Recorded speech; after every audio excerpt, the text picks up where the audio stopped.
Nation needs healing. So that, Please rise. who's right for the Pledge of Allegiance? I pledge allegiance to the flag of the United States of America and its republic for which it stands, one nation, under God, indivisible, with liberty and justice for all.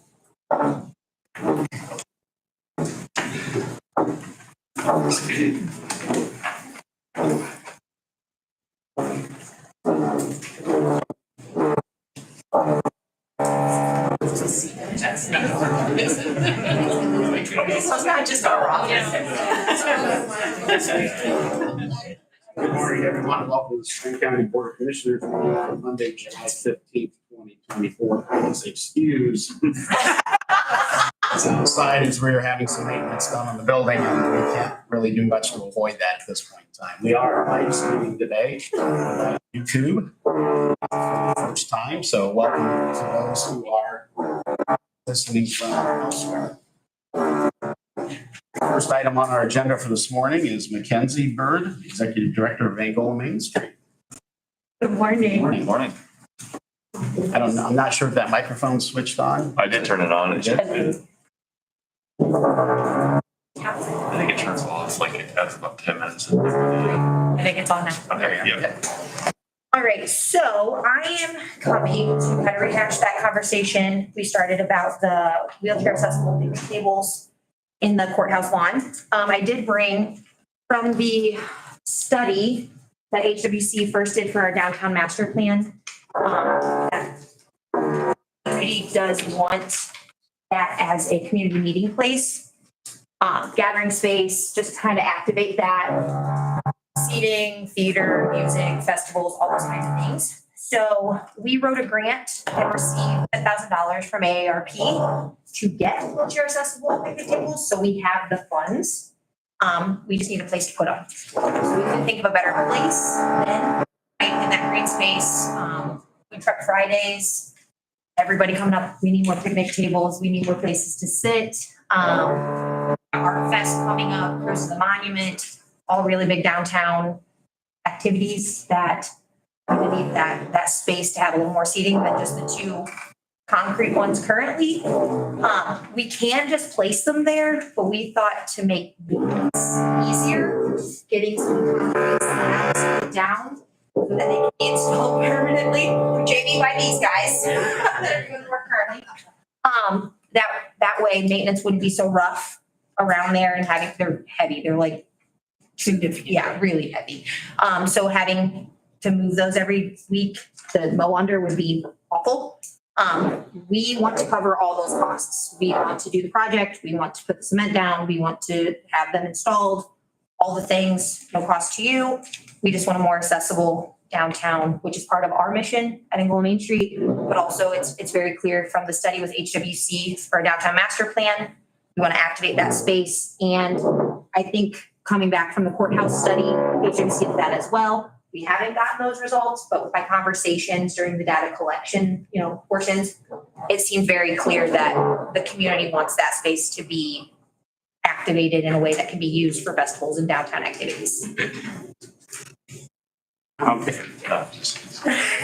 Sorry. Yeah, sorry. How many tables are you in place?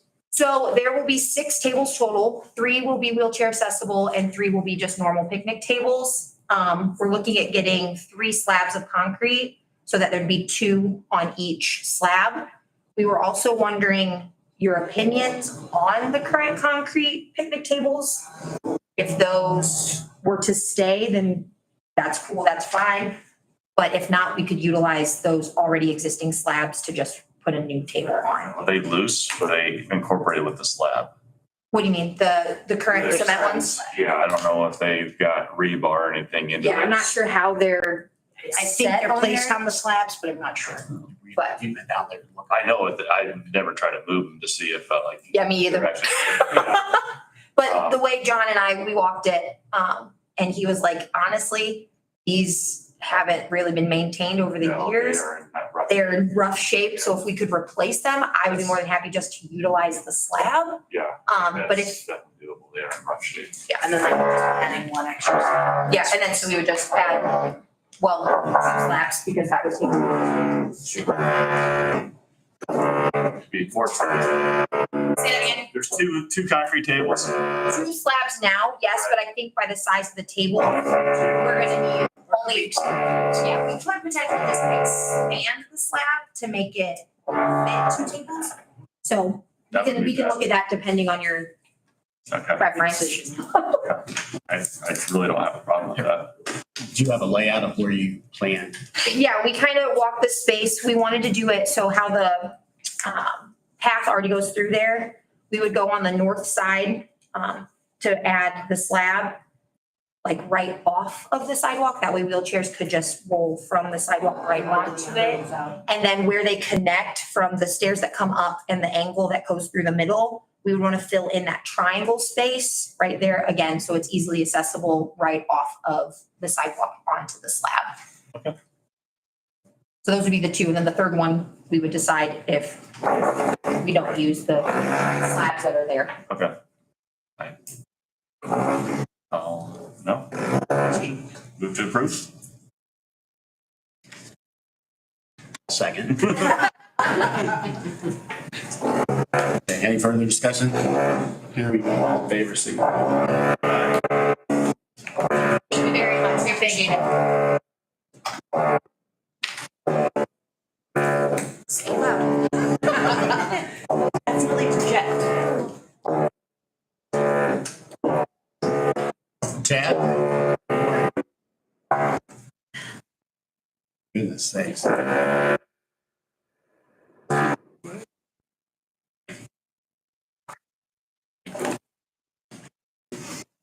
Yep. All right, so my name is Kevin. I'm here with AWRC Mobile Crisis. And I'm going to tell you how it started. In November of 22, Benchmark got a grant, which is AWRC. And they were going to build a mobile crisis unit. Well, Steuben County was one of the pilot programs that they were able to do in the grant. So they contacted me and asked me if I would be willing to run the program. I said yes. And started off kind of slow. At the first of the year, meeting with law enforcement. Some of the numbers that we have here for save. So when I sat down with law enforcement, they told me that on most mental health calls, it takes 6 hours. What we've been able to do is we sat down. What we've been able to do with that is we show up within an hour. As we've gotten busier, it's actually decreased our time. So we've actually, the numbers show 30 minutes is what we've been showing up on those calls. And so what happens then is instead of law enforcement staying there, and trying to de-escalate, we take over the escalation. And what we've been able to do is take 80% of those people and keep them out of the next level of care. So out of the hospital, out of the ER, and ultimately on jail. So I'm able to connect them community resources right here the very next day or sometimes the same day. So they're not going through that process of becoming suicidal. What we've worked hard with law enforcement to do is call us on the first call. Because what we found by calling on the first call is that it doesn't escalate. So traditionally what was happening was law enforcement would get a call, somebody had lost their job, but just didn't know how they were going to pay their bills, they were just overwhelmed.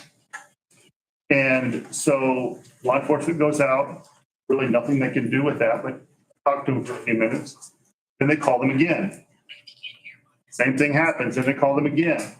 Up the 4th or 5th time, they're now suicidal because they haven't figured out what they can do. Now the month is up and they haven't been able to pay their car payment, their house payment. So now it's escalated to a new level. So when I go on the first call, we're able to lay out a program and help them. And so we've been able to Also, we follow up the next day, make sure that if they weren't, then we hatch a plan and figure out how we can get them there. Want to give you a little story real quick on one of the cases that we had that's really affected Steuben County. So there's a young man in Hudson. Law enforcement has been called to his home 15 times. He's 12 years old. He's trying to kill his mom. He's cut her. He's pulled her hair out. He's beat her up. DCS can't get involved because mom is doing everything right. So there's not a neglect case. There's not an abuse case on her side. So DCS can't get involved in this case. He has a diagnosis. So prosecution, probation doesn't want to get involved. So what would happen is they would get called, they'd call us. We would go out. After about 4 or 5 calls, started to put our heads together, and there's something more here. Long story short, I asked the family to talk to the doctor about getting a CT scan. They found out the young man has a hole in his brain. So this behavior was caused by a birth defect that nobody knew he had. But he was being treated, I mean, he would have these outbursts and nobody knew what to do. So now, because of the efforts that we put forth, I contacted people at the state level, state DCS. There's a rapid response team down there. We contacted them. I also got with Andy Zay as well to help with this case. And so just kind of pushing that envelope. And so now the kid is going to go to a neurologist in Indianapolis, figure out what the next step is. But without our efforts, law enforcement would be getting called out there still with no answers. So we want to keep this going. Initially, funding was pretty good from the government and state, but that's kind of come down a little bit. So we would like to add a couple people to this area, because one of the projects that I'm working on in Noble County, which I want to work on in this county as well, is a jail release program. So we don't have individuals that get released from jail that are sitting on the sidewalk, because we had a gentleman in a wheelchair once that nobody knew what to do with. So that's something that is a passion of mine. I've always wanted to do something like that. So I'm on a committee in Noble County to do that, and I want to bring it here. So I want to be able to find 2 more individuals on my team. Funding is not there for that right now. So what I'm asking for is $100,000. There's a couple places I think that those funds can come from, because I've looked through. Potentially opiate settlement funds, of course. And there's already funds going out for mental health. So maybe some of those funds could come this direction as well. Just food for thought. But that's fine. Any questions? I don't think so. We'll see what we can do about, since we're getting ready to go through budget, so. We'll take a look at that, then we'll settlement funds, we'll maybe have a discussion with Alicia, see what they're able to assist with possibly. Okay. And we still have some ARPA funding available, so. All right, definitely take a look at those. Thank you. Is that just a one-time, are you thinking that's gonna be annual? I think I'd like to be annual, because we want to just keep this going, because I think the federal funding and the state funding is going to start to come down. And, the call for the mental health calls are increasing. Right. What we have seen is we're getting more calls now. We're getting about the same amount of calls as law enforcement. Before, at the very beginning of this, 80% of our calls were coming from law enforcement. Now they're starting to know that they can call us. Individuals know that they can call us. And so that's helped with that response time. That's helped with, that's even reduced really the time for law enforcement as well, because they're not even getting some of those calls now. They're coming directly to us. Thank you.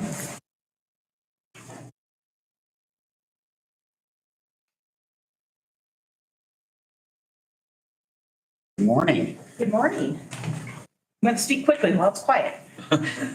My name is Dana Stanley. I'm the Health and Human Science Extension Educator here in Steuben County.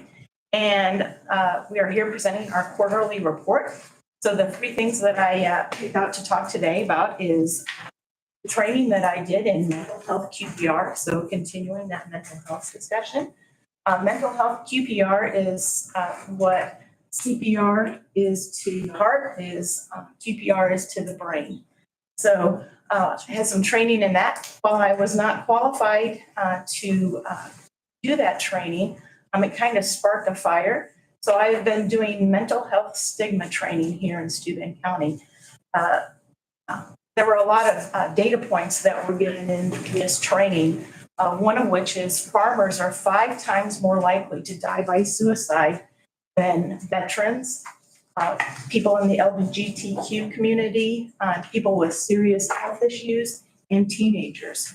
A couple of reasons for that is that farmers have a unique set of skills that the rest of the world doesn't have. Typically, they work by themselves. They are kind of have this generational farm that I'm about to lose my farm that my great ancestors were not able to keep. So there's that pressure on them. Additionally, there are some studies that say that the chemicals that farmers use affect the serotonin levels in farmers. So they're at a higher risk than other populations are. Some more data regarding death by suicide. In 2022, Indiana had roughly 1,100 deaths by suicide. 33 of those were children under the age of 17. To continue that, since 2018, Steuben County alone has had 45 deaths by Steuben County. That's an average about 1 a month.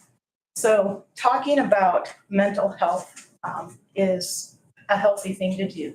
So I've been speaking to the Purdue Extension Homemakers Group. I've been speaking to the Heritage Club, anyone that I can capture their attention with. I've been talking about this mental health stigma so that if you're talking about it, it's healthy. The other thing that I want to talk about is that twice a month I go to the food pantry in Fremont that's run by Melissa Higbee, and she will let me know what they have an abundance of. So they might have an abundance of lentils or split peas or fruit cocktail, and people are just struggling. Well, what do I do with lentils? Do you know? Do you like a lentil? So I will make a recipe and sample it for the folks so that they know what to do with these, so that they're able to feed their families in a nutritious, delicious way. And then the last thing I want to talk about is we have a lot of seniors that are getting scammed in our community. So I actually had a meeting with a group of 8 seniors, and 2 of them had been scammed in excess of $1,000. That's a pretty small group to have 2 people have that problem. So I've been talking to people about scam prevention. So everything from getting that call from my grandchild saying, you know, I need a $1,000 gift card or I'm going to jail, or, you know, that love interest that you might find on the internet. So I've been talking to the folks about, you know, how to prevent being scammed. Those are the 3 things that I brought up this. Any questions? All right, speak fast. Before I start, do you guys have a digital copy of the quarterly report? Yes, there are none. Okay, it's about to start. Reba Wecker, Ag Educator. This quarter, in April, I partnered with Noble County Extension Educator, and we put on a extension rainscaping education program. So they learn more about site selection, plant selection, you know, garden design for those rain gardens. And then they also got to experience installing one that we installed at the Noble County Public Library. So if you're interested in seeing one, we installed that there. I've also been working with the YMCA here in Steuben County, presenting to participants about building flower bouquets, gardening for good nutrition, and then also how they can use flowers in their meals. I've been working with the Heritage Club and presented therapeutic horticulture. So we talk about mental health. Gardening and being outside is very beneficial to people, and it's for their well-being overall. So I talked to them and did a couple activities with 15 participants. And then I also worked with Matt Hanna over at the City Parks Department. Created a couple pamphlets for people for the Adopt a Tree Festival. And so they learned more about when to water those trees and then how to take care of them and where to plant them. So they weren't just given free trees, they were also given a little bit extra resources there. And then as far as statewide, I'm part of the Women in Ag team. And we presented, myself and another educator presented Fields and Followers, and they learned more about social media and tips and tricks on how to use that and grow their ag businesses. Tim? Okay, well, I want to say thank you for supporting the 4-H program. We had a very successful 4-H fair. With that transition to June, it was a little bit risky. We weren't sure how it would go, but I'm happy to report it seems like things went really well. It's a huge community event that brings the community together, which is one aspect of a thriving community. And then on the backside of that, a lot of families have expressed we didn't even think about how there was a holiday weekend that followed the 4-H fair. So we only had to go to work for 3 days, and then we're off work. And many have said, we're so excited about more family time in the month of July, which is another reason that communities thrive. So grateful to have a community event and to also invest in family time. The 3 pictures at the bottom of the second page are from 4-H camp. I serve as the director and have for several years, and we are exploding. We have so many kids, we almost don't have enough beds for all of them. And so lots of transitions leading up to camp as we had to readjust where kids were going to sleep because of our numbers expanding and growing, which is great. It's an experience where kids are away from home for 3 days and 2 nights, and so they get to experience the world beyond their little hometown, gain a little bit of independence, and so we feel like it's really good for them to have to sort of explore the world without mom and dad. Lots of really great experiences that they get there that they wouldn't get anywhere else. So we harness them up and they do mile-high swings. They do some archery activities, rock climbing, lots of different things that we don't have here in Lee. On the second column there, 2 activities I'd appreciate reporting to you are in partnership with other groups in our community. One is with the Northeast Indiana Woodworkers. This is, I think, the 3rd or 4th year in a row that we've done a woodworking class where kids actually use power tools, many of them for the very first time. And so there's this huge confidence boost, I did that, and I used that power tool safely and was able to build something on their own. So that's super fun. 75% of the kids said that they learned something new and that they're aspiring to use those newly learned skills. And then the other one was in partnership with Cameron Memorial Community Hospital. And this one was a blast.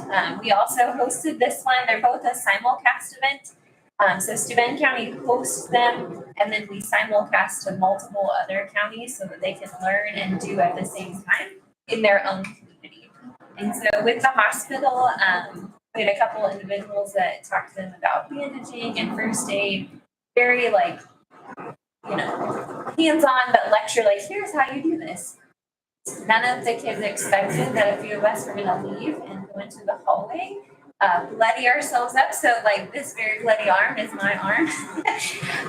So we bloodied ourselves up and then just started screaming because we wanted to simulate an emergency event and actually put those skills that they learned into action. And so it was a blast. They had no idea it was coming, and they did a great job of bandaging us up and getting us back on our feet, so to speak. There's some other additional things listed here in regards to trips that kids have taken to explore careers, experience college and dorm life a little bit. Some other activities there as well. A couple things that are coming up that I'd like to mention is Chef University is a cooking class that has started at the YMCA this month with their summer day camp kids. Grandparents University is a brand new thing for me. I'm going to be going to campus in a couple weeks. And so grandparents and their grandchildren are also going to experience college life, and I'll serve as a professor where they're going to learn some curriculum from us. It's the curriculum I created for Alaska. And then on the heels of that, I'm flying back to Alaska. And so last year when I returned, I was asked, if you could dream big, what would you do? And I said I would love to take kids with me to Alaska. And so I'm happy to tell you that I'm taking 4 teenage girls to Alaska. They will be doing the teaching with the 4-H youth in Alaska. And then also a huge cultural immersion experience. We've already connected with local high school. We're going to meet up with their principals in their schools. We're going to go visit several different places there in the village of Bethel, Alaska. So looking forward to this. Any questions for any of us? Where do I get my invoice? So Linda mailed them out last week. Okay. Hopefully it's coming to you. Make sure I wasn't missing that. Yes, and thank you, Commissioner Laughlin, for listening twice. Yes. Got to hear it on Tuesday. So great, thank you so much. Thank you very much.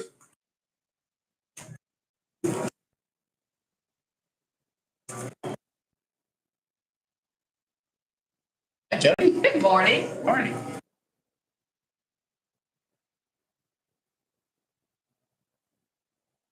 This morning, we want to look at the mid-year experience. We've got a renewal projection, so you can start considering that as you work on your budget. And then we've got some information relative to some of the solutions we've been talking about really for about the past 12 plus months. So section 1 gives us the experience report through May. We have June's that should come out here in the next day or two, but this is through May, which is what we've developed the renewal projection on. If you look at the dashboard page, our current experience towards our aggregate contract is running at 82.2%, the first bullet point there to the right. Line 1 shows you that our expected claims through May is $1,406,747. Line 3 will show you the performance towards the aggregate contract, which is $1,156,636. That gives us our 82.2%. We are $250,111 beating the expected claims cost that goes towards our aggregate contract. If we annualize that and developed a per employee per month, or per year figure, we would average the year at $11,414. Again, this is just claims towards our aggregate contract. We'll look at total costs here on the next page. That would be down 16% from where we ended the year in 2023. 2023, we ended the year at 13,620. Our average enrollment is at 243 lives on the plan. That's employees, not total members. If we look at our large claims, we start tracking claims and when they reach $40,000, which is half of our 80,000 specific level that we're funding.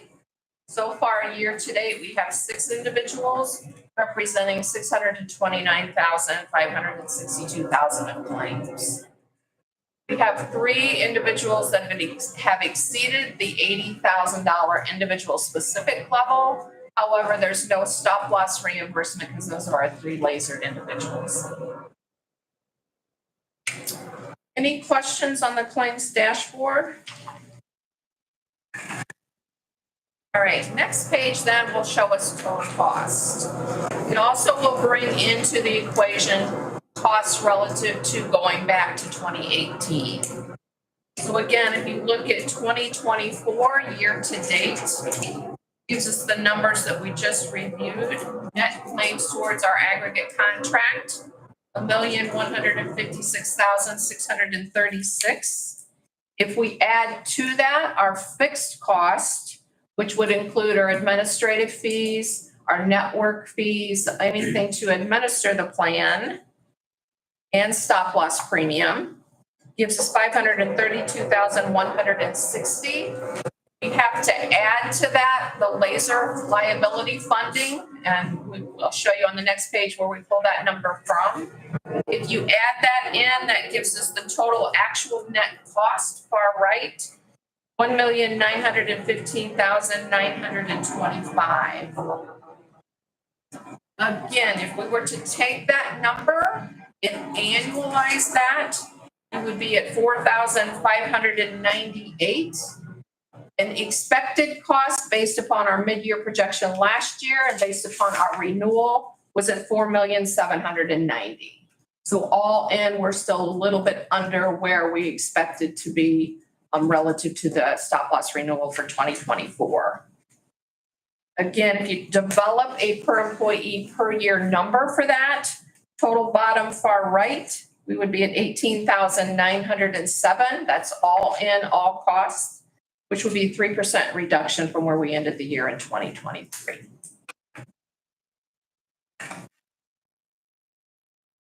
Questions on the total cost page?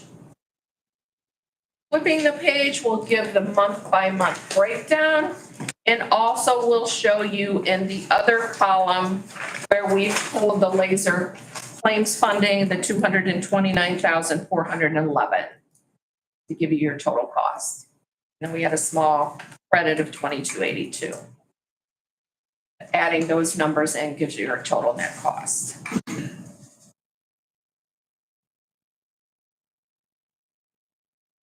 Following page is just a breakdown of the large claim information we talked about, de-identified. Again, you'll see the first three larger claims, those are our laser claims. We've indicated there for you the laser amount and then where they are year to date. So you can see how much additional potential funding there could be relative to those large claim situations. And then the three other individuals that are tracking towards the 80,000, but again, nobody has exceeded that so far year to date.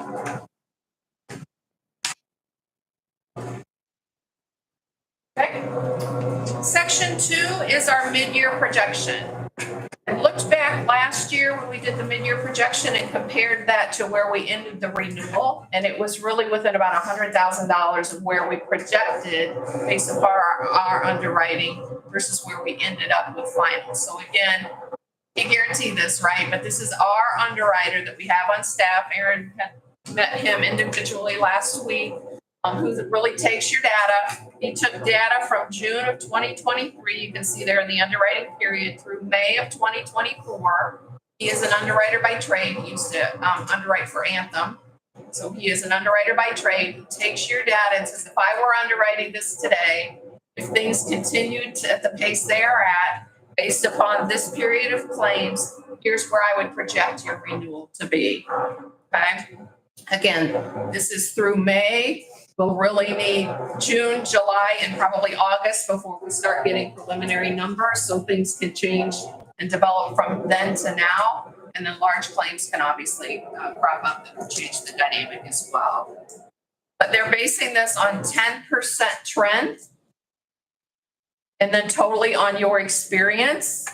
Claims liability, again, we just indicated so far we're running at about 82%. We're really expecting that to be kind of flat at 1.5% is the projected trend claims liability, which would change your budget by 49,976. Administrative expenses, 3.5%, which would change 3336. Specific stop loss premium, the premium that we pay to cover our stop loss when it exceeds 80,000, and if we were to exceed maximum, about 15%, which would be 166,108. The aggregate premium, which again protects us on an overall basis, flat, which would represent total fixed cost at 13.9% or $169,444 impact. If you combined that with the expected claims liability, we would be projecting a 4.82% change for 2025, which would represent $219,420. Talk about a couple of ideas that we have to maybe bend that trend a little. And then the next page is just the breakdown of that information, where we pulled the summary from. And again, looking back at last year's, it was pretty well on target from a budgetary standpoint of where we ended up negotiating the renewal with the move to the other reinsurance carrier. Questions on that?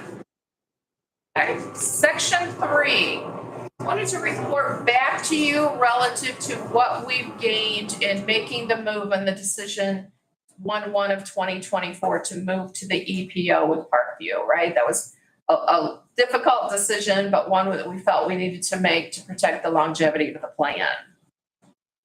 They had estimated for us that we would receive about a 46% overall discount. And what we've experienced so far was experience ran from January 1 to June 27th is when they pulled the reporting for me.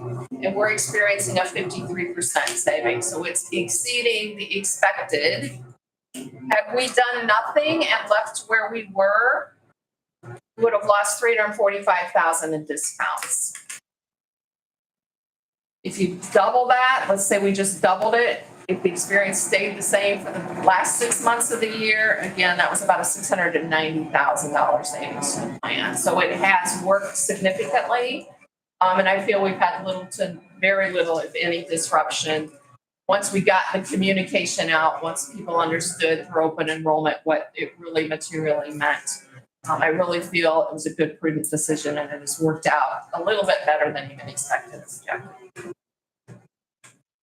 Good. Any questions on the EPO? Section 4. There's a couple of things that I wanted to highlight here. We did review with Kelly and Aaron last week the complete benchmarking report. We do it annually. What that does is pulls into what we've tapped into relative to over 10,000 clients and prospects. This is a USI developed benchmarking tool itself, so it is our proprietary data. And what we wanted to do is just highlight a couple of things like we did last year relative to your plan and how it stacks up to other similar governments, other similar size clients, and then other clients in the Midwest. So I've pegged a couple of different things to pull into the report. The first one there showing your plan design value, which means if I were to incur claims, what would I expect the value of my plan to provide to me? And your plan rolled in at 86%.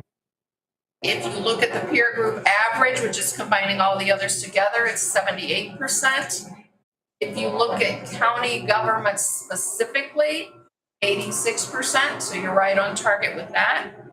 Clients of similar size, 250 to 500 enrolled, 79%, and Midwest clients all in 77%.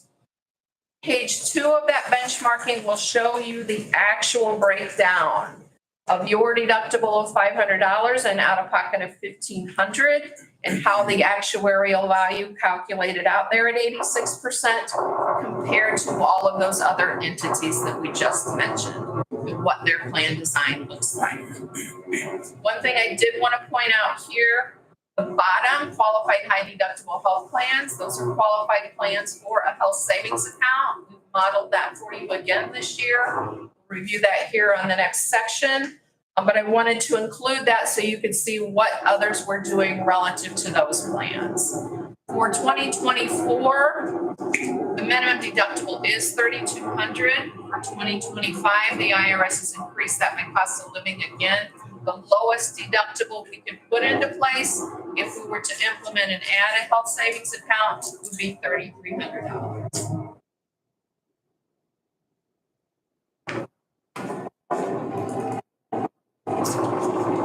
Page 3, the rationale for including that is simply to show you under the qualified high deductible health plans, what are they contributing or adding to an individual's HSA account. I think that's something significant that we need to consider and keep in mind as we're rolling through potentially adding, is that most are putting some type of money in. That's how you're going to get the greatest success out of the plans. It's not a requirement, but you can see that most county governments, if they're offering an HSA for single coverage, are contributing $1,000. For family coverage, they're contributing $1,500. That all would obviously have to be considered in the budget and the overall impact.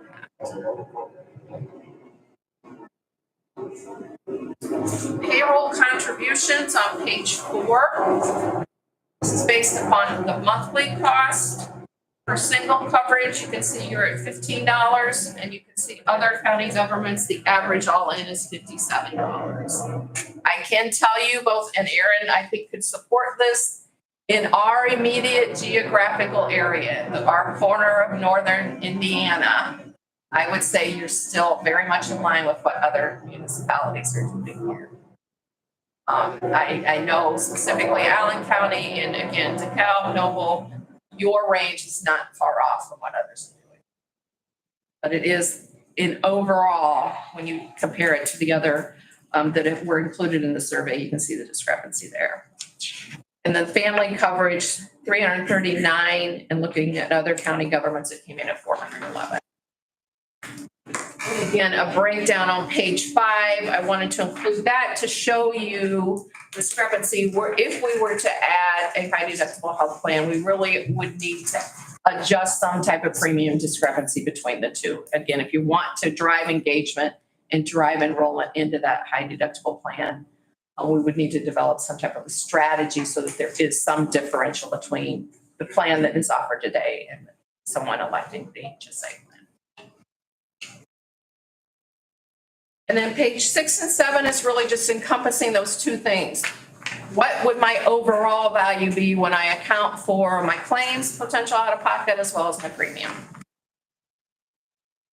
Again, you can see you're very well leading in the industry as it relates to what you're offering here.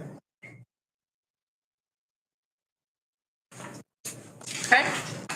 A couple of additional things here real quick, and I'll kind of explain why population health. We have talked along the way about doing some type of a physician engagement program. I've got some information on the last section to kind of overview for that.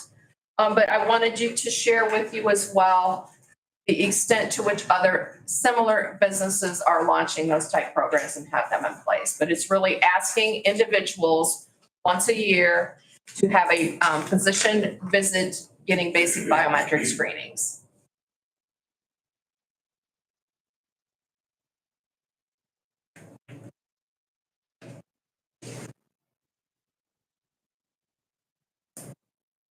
Last thing I wanted to mention on the actual benchmarking is pages 11 and 12, and it relates to prescription drugs.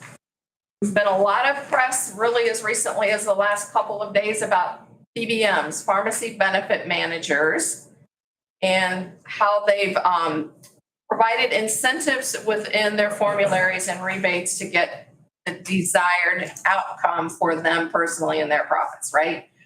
There was a huge lawsuit in this last year. Johnson & Johnson was sued because they neglected their fiduciary responsibility as it related to overseeing their own individual self-funded plans, pharmacy benefits. We want to do the work to ensure that that doesn't happen for you. We have gone out and looked at pharmacy benefit managers, including the large 3, Express Scripts, Optum, let's see, which one am I missing here? Express Scripts, Optum, and Elixir and Magellan. And we've also looked at a couple of different vendors. I'm happy to report that our incumbent Magellan has given us a better contract for 2024, which should anticipate about $200,000 of savings to the plan. The other entities we looked at are showing significant savings as well, along with some additional potential ways that we can help our individuals get healthier and drive down the cost of your plan. What I would like to do, since we have a brand new contract in place with Magellan, is to get the full 6 months, which we would have just ended, get a review together for you. We've narrowed it down to really a couple of different key partners and how we can potentially use them for part of that component. And what I would like to do is with the new information on 6 months, comparing your current improved contract with those, I would like to get in front of you, administrative meeting, and think through what that looks like, what is out there and available to you, and how that can not only lower your costs, but improve the term health of your individuals, which is going to help not only lower your pharmacy costs, but lower your medical claims costs. But we have done the due diligence. We've looked at 7 different vendors, and I think that savings opportunities there. I just would like one more step to get back in front of you on an administrative standpoint and review what potentially we could put in place and get done for 2025. Okay. Section 5.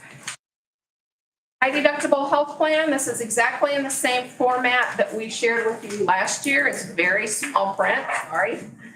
But this is taking your claims and saying if you had the exact same claims, but we implemented a qualified plan for health savings account, which again, for 2025, the deductible has to be $3,300 to satisfy the IRS requirements. What would the potential total savings be? So if you look at far right, this is modeling based upon having 36 individuals of our 240 migrate into the high deductible health plan. If you had the exact same claims, total claim savings would represent $123,962. Again, as I mentioned, in order to drive that, I feel there would need to be some consideration for some type of contribution made and or differential in the premiums for individuals to consider moving unless they specifically have been on one in the past and love it and like it, and like the tax advantages of it. Aside from that, the way you're going to get the migration is potential seed money and or premium. We included on the next page a couple of different levels of potential participation. The next one is considering 72 of the individuals enrolled into the qualified plan, which again, I do not feel in the first year you're going to get there unless you make significant differences. 247,923. Option 3 in the middle, 120 enrolled, 413,205. Option 4 is if we said we're completely done with the current plan, moving to a high deductible qualified plan, all in 826,410.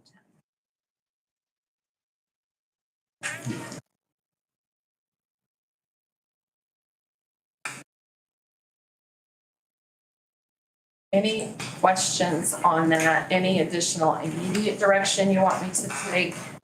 Or let you digest and we reconvene the conversation? Like thought of the administrative meeting. Perfect. Perfect. Details. Yep. Arrange that with Yes, Aaron and Kelly for us. absolutely. Section 6, real quickly, again, I wanted to bring back to the discussion the idea of the population health, which the idea is to get individuals to a physician once annually, making sure that not only are they paying attention to their health, but we're catching things early detection, compliant if they're on medications. There's a variety of reasons why you want to drive that physician engagement. So what I did to help quantify is we have built within USI with all of our clients what we call our Omni solution. It's a Watson, if you will, of all of our benefit solutions.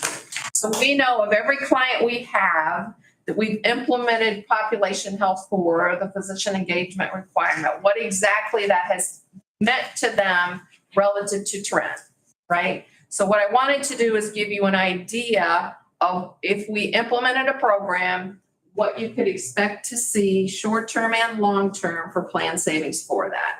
Again, it could be well above that. You get a stage 1 cancer versus stage 4, there's hundreds of thousands of dollars of difference, right? But the overall on average, if we implemented population health, you could expect in the first year about a $61,000 savings, which doesn't seem significant, but again, it is twofold, right? You're not only improving the health of the individual, you're improving productivity, long-term survival, all of that that comes along with different stages of chronic conditions. Page 3 will show you what we've experienced in bending trend, right? So we've talked about we're using 10% trend. Well, how can we beat that for the county?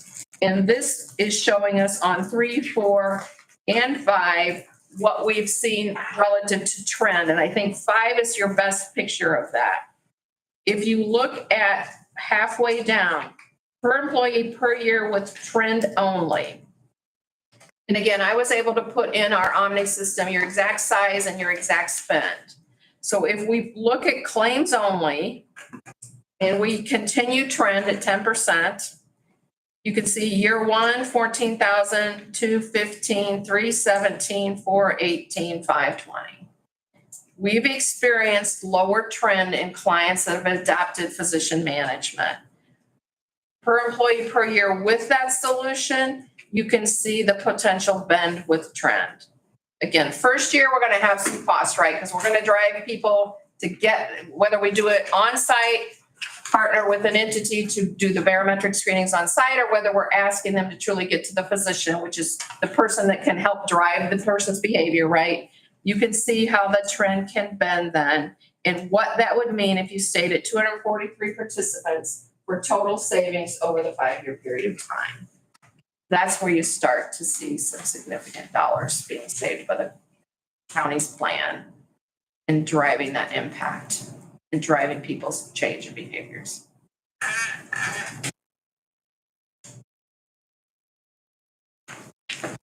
I stopped at 6. Any questions I can help answer today? Always on it. Any expectations that I didn't meet for the purpose of today? I know we've got some more conversations to have. Thank you. Thank you.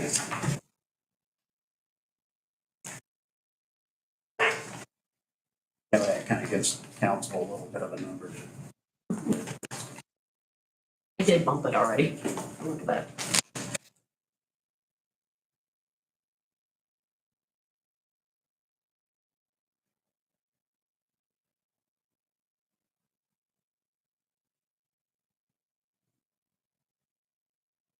Official approval for some repairs.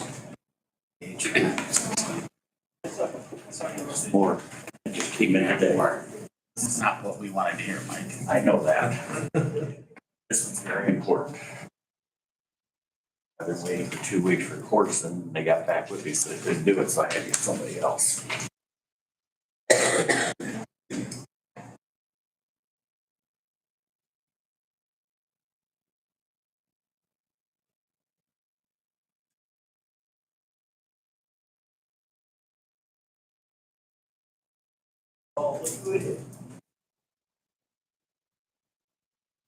Three previous years, they had to run the test twice in order to get it to work right. And this year, it didn't.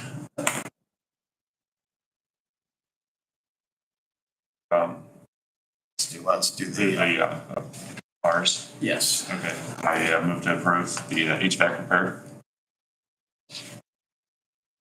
Second. So that's for both invoices, the, 495. Oh, yeah. yes, Sorry. the 495 and the 255. Yes.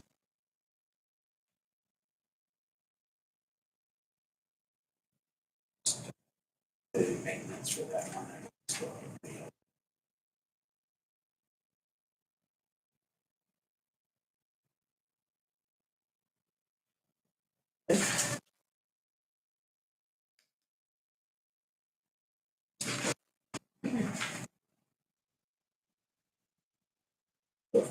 Up there. That was about 39. 3693.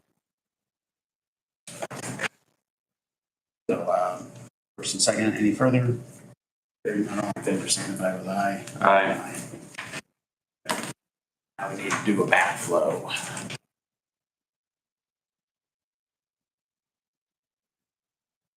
You slot 2 quotes, but you're only able to get 1, correct? Right. Portsmouth didn't have a licensed plumber, so they couldn't do it. So I got a hold of Delta T, and luckily they have a licensed plumber that can do this. We didn't have another licensed plumber from a different company. So due to the plain simple fact, like I said, I waited These 2 done. weeks for courts to get back with me, and I've only got a certain amount of time to get it done. Yeah.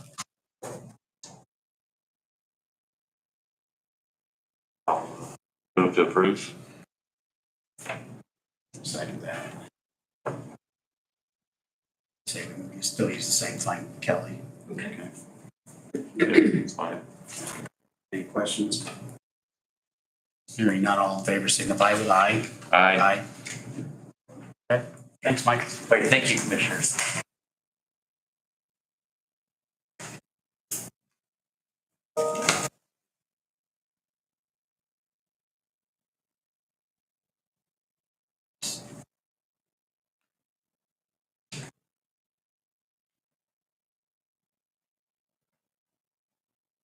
Senior Ms. Brown. Ms. Brown, how are you? Good morning. Thank you for Good joining morning. us. Thank you for coming to speak today. I am a family's been on Crooked Lake for 88 years.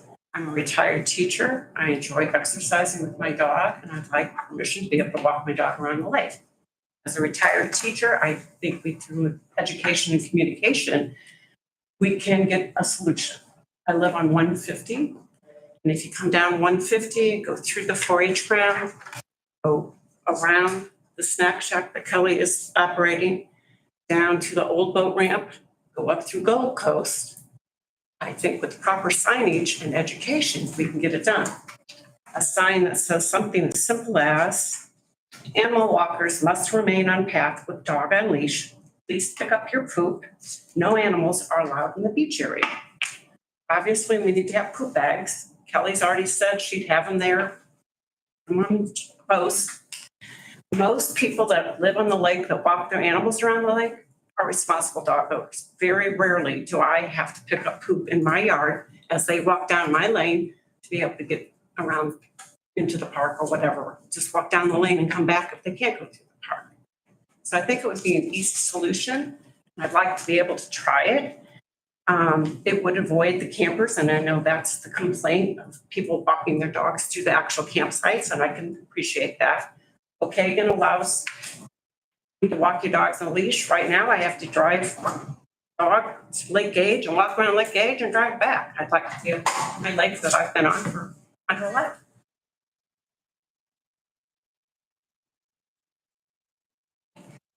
Scott, yeah. I have different opinions on it. I mean, I see yes, but then there would also be the John Q. public that would come down to the beach and see the dogs on there, and they would bring their dogs. My first year out there, we've had some issues with people bringing dogs on the beach and tying them up to the trees and just running around the beach while they're out swimming, and had some issues with it. It was always a not friendly conversation with those people. So, one of which the lady, as she was leaving, tried running me over. So she was not happy that she could not have her dog at that beach. And her comment was, I see people walking their dogs here all the time. So I get that they want to walk their dogs around, but then we gotta also school the public too, that, you know, this is what it is and not on the beach. So if that was the case. So. I think with education and communication, it could work. We should also try a trial basis. I think just to collar down to those people that unfortunately don't follow the rules is jeopardizing the people that do.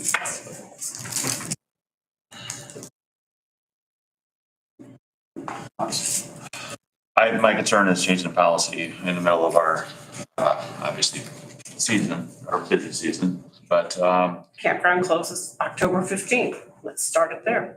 or January 1, like I think we can revisit this and maybe take a look at the possibility of doing some signage and just keeping them on the walking trails that you built. I've got 20 years parks background. I know exactly what they make signs and everything for all of this. They make the stands. I do understand Scott's concerns. I think, we're concerned about it as well. Some of, just opening that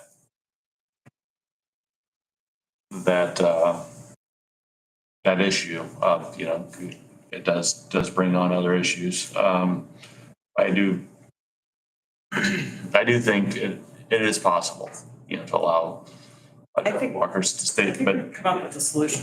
keep them on the trails, yes. Do you think that's possible, Scott, if we did entertain that? It's possible, but it's gonna take some signage and talking. Right. I think that's, and really keep that separation.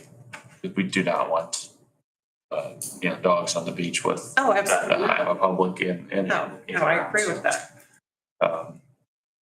I think it's something we can look at. I don't want necessarily to do it right now, but, maybe revisit it over the winter and talk about it some more. Don, is there a liability issue for the county? Well, to the extent there's a liability in everything, but sure, they do. whenever you let people on your property, over the county, you have a potential liability. It's pretty nominal, but you do have some potential.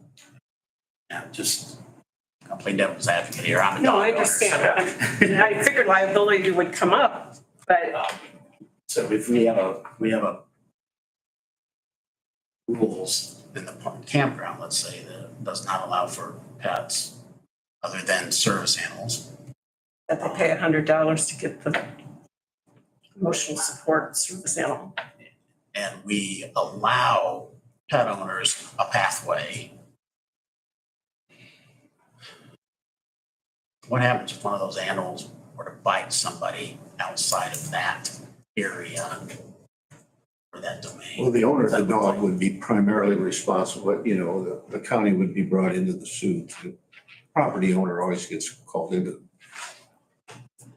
You sue everybody that touches the problem, that's the nature of things, so. But the proper dog owner would be the primary person responsible. Because they're the ones that have the knowledge of the propensity to bite. However, now, on the other hand, if there is something that says that they're not allowed in the park, does that alleviate some of that? Sure. I think as far as the premises liability, you owe a much lower duty to trespassers than you do to people that are allowed in the property.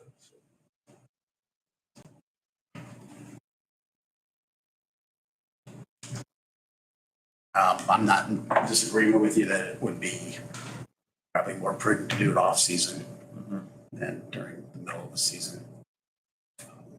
Or to a trial basis too. I mean, it's sad when other lakes are able to do it. I'm sure liability comes up for them too. We're coloring down a few people that. I think part of our process, the path that everybody wants to take is going right through, Right through the. through the beach area. If you go behind the snack shack, you walk down the grass to the old boat ramp and then go up and cross the bridge and go down Gold Coast. Most everybody. Yeah, that's challenging. I'll definitely consider it. Thank you. I appreciate your time.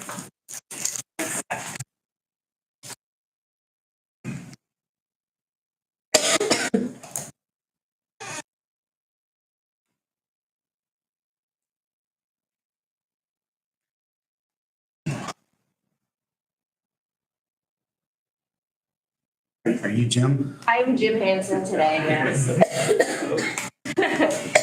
He was not able to be here today due to having to be in court. So I am in front of you today on behalf of the Public Defender Board. We have this year and last year been dealing with some issues with regards to our case counts and compliance. As you know, we get a 40% reimbursement every single quarter from the state, as long as we remain in compliance. We've had to add, I do believe it was 2 defenders to the roster. And our case counts are not getting any lower. Right now, I finished them last night. They do look really good for the second quarter. So we are in compliance currently, but you get 1 month with very high caseloads and that will throw us out of compliance again. It's kind of a trickle down sort of factor. The more cases that the prosecutor files, either probation sees more, community corrections, public defenders, it's just a trickle down effect. Currently, we know that the annex, there's some empty offices. For 2025, it was requested that I submit 2 separate budgets. One for our current program, which consists of 10 total public defenders. And then another different program that has a chief public defender, which would then have some attorneys under him and some administrative staff as well, which then would allow our case counts to be a little bit higher because of the admin staff. So those have been submitted to the auditor for consideration during budget time. However, as we know, changing different programs and having administrative assistance, we do need office space. There is one little office that we are currently using in the annex, but we would need a bigger space. I don't know what is currently in line for that, but I just can put a bug in your ear about it, that there is some interest there, the public defender side of things. And just keep us in consideration. If you have any questions, feel free to ask. There is that PowerPoint that I submitted to you, and I do believe Jim is kind of dialing down some other things for you as well. And once I receive it, I will send it to you. Thank you first. Secondly, I'll go well into it a little more. With that said, Kelly does have budgets prepared, correct? You said? I gave them to her. Okay, for council. Yes. That'll be the biggest piece of the puzzle. And council is aware we've had some meetings. And if I'm, correct me if I'm misunderstanding just what you've said in brief, that by putting that staff in place, there's potential for lowering the number from 10 public defenders. So you would have the chief public defender right now, which would have pay parity with the chief deputy prosecutor. So then I believe the current program that we were looking at would have 8 public defenders underneath that chief public defender. 4 of those would be felony and 4 would be misdemeanor. They would be paid at different thresholds. So I don't want to say that it would take it down by 1, but there's higher wages with that pay parity. But keep in mind, there's also that 40%. Anything also with the office space, whether that be utilities, maintenance, anything of that nature would be able to be submitted on that quarterly report and be eligible for a 40% reimbursement as well. So yes, So we're actually be adding likely 1 staff member. The program that I submitted had 2 administrative assistants, no, 2 paralegals and 1 administrative assistant. So you'd be adding, if you reduce the staffing by a certain number, and then you would increase it by those folks. So But then have that too then. again, 40% reimbursement and the medical insurance, the admin costs and the claims also get submitted with that 40% reimbursement to a maximum cap, and typically we don't hit that max cap. What is the It varies depending on the type of insurance, whether it's individual or if it's family. And I want to say, is it up to 20,000 for family? I have to look at my forms. It changes every year, which is good. And that's just for the reimbursement. Yes, it is. All right. But that is all that I have for you now. And if you have any questions that come up, please let me know. Thank you. Are you standing in today? Standing. Yeah, Sheriff's Conference. Just have a few small items. First up, I'm requesting approval to pay our OCV fee. It's for our app, Sheriff's Office app that we use. The $4,995 is like the service contract. We would like that to come out of DEA fund. Kelly, do you have the fund number? We'll find it. Okay. Or else Kelly sends it over to us. She should have. Told there was sufficient funds in that for that invoice. Okay, move to approve. Second. Any further discussion? Hearing none, all in favor signify with aye. Aye. Number 2 is a flexible invoice. This is our policy and procedure manual that we use for Lexipol. Currently, they have us kind of on and off. The way it was set up, it was like September to October, which fiscally speaking for us is not real conducive. This is a prorated invoice to take us to the rest of the year to December 31. That way, we'll then sync up with the county's fiscal year of January to December for the The prorated amount's $3,177.45. And we'd like to request to pay that out of commissary. Approve.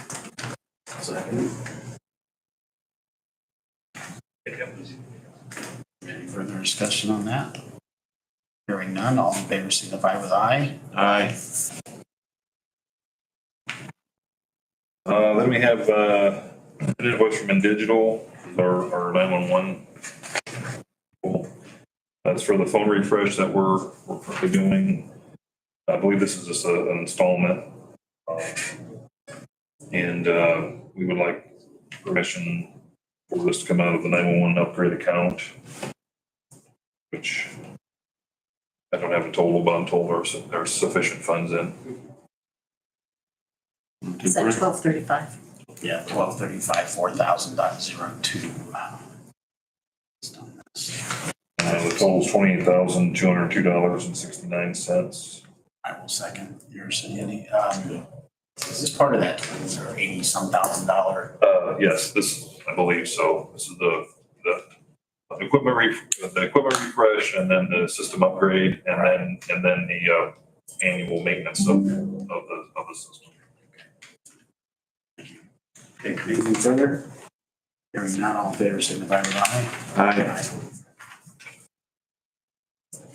Okay. Moving on to power phone, there's two separate ones. One is for the power phone system itself, the maintenance, and then we also have a training component that the power phone provides the 911 dispatchers with their training of certain areas. And we would request that these funds come out of PSAP lit.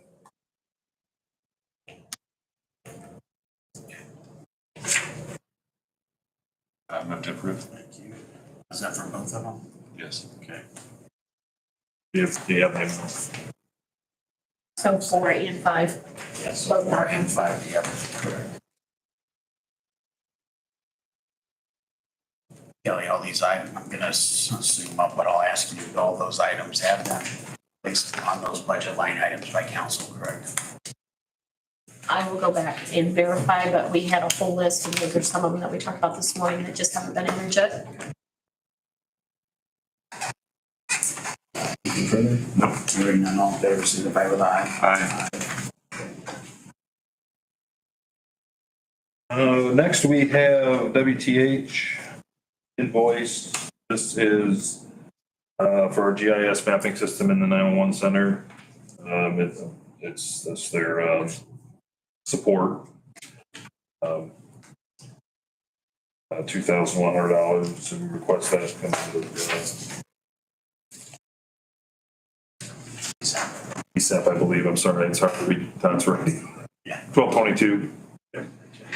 Move to approve. Yeah. Second. Any further discussion? Hey, Mark. Hearing none, all in favor, signify with aye. Okay. Last but certainly not least, a quote for 2 laptops that are needed for the 911 crash system, the offsite system. So if there's any reason we have to leave the center for whatever, evacuated, or there's a fire or it goes down, we have to take 911 operations outside the 911 center. These laptops are needed to do that. They need replaced. As I'm sure you're aware, computers age pretty quickly. So we would request that these be purchased out of the 1222 fund for that purpose. I was on council the last time. They're about 7 or 8 years old. And even though they don't get used, thank God, that much, we still have to upgrade the system to keep it current with the technology. We don't want to have an incident and then pull them out and find out they don't work.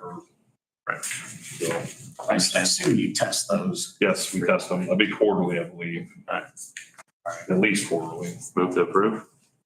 And I'll second that. Any further discussion?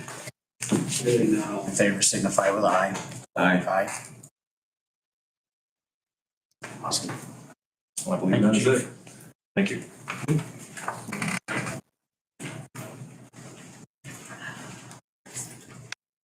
This is closer to being that.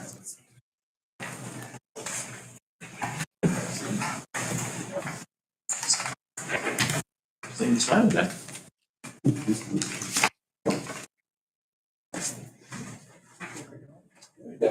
Appreciate your time. Morning. First thing I'd like to talk about is the fund 4901.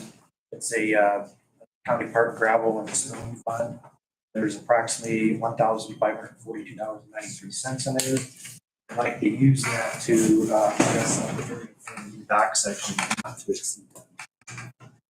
Steve Blair from Hamilton would be able to do the hauling, and the gravel would come from Julian Earthworks, which is the same as we did at the beach and the parking lot in the fairgrounds.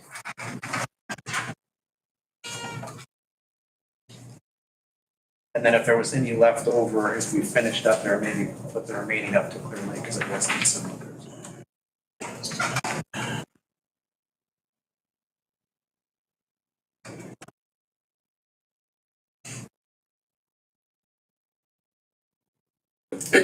This particular fund is one that we found in our conversion from Harris to Lau. The girls came across some funds that hadn't been being utilized. So this was perfect for what Scott was looking for. Trying to think back, that fund did appear years ago. It was, correct me if I'm wrong, did you go back and look at any of the sourcing for that? I mean, wasn't there originally a gravel pit that the county operated that was? I don't know. You guys didn't find anything when you were looking back. They didn't find anything when they were looking back, but we can dig a little further if you like. You know how many years you're talking? Over by Salem Center, wasn't it? The gravel seems this is. It was one time on Waymire Road for a while too, off the backside of the scout camp.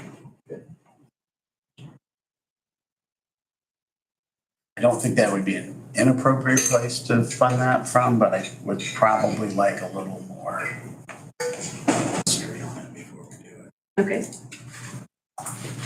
It may, the only reason I say that is it may have another purpose, but I don't know that. Okay. Find out.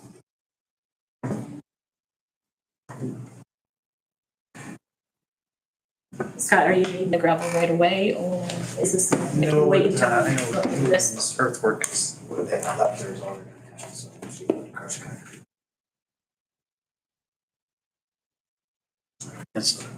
So if you can find that out, that's something we can do verbally, based on the call, okay? Okay.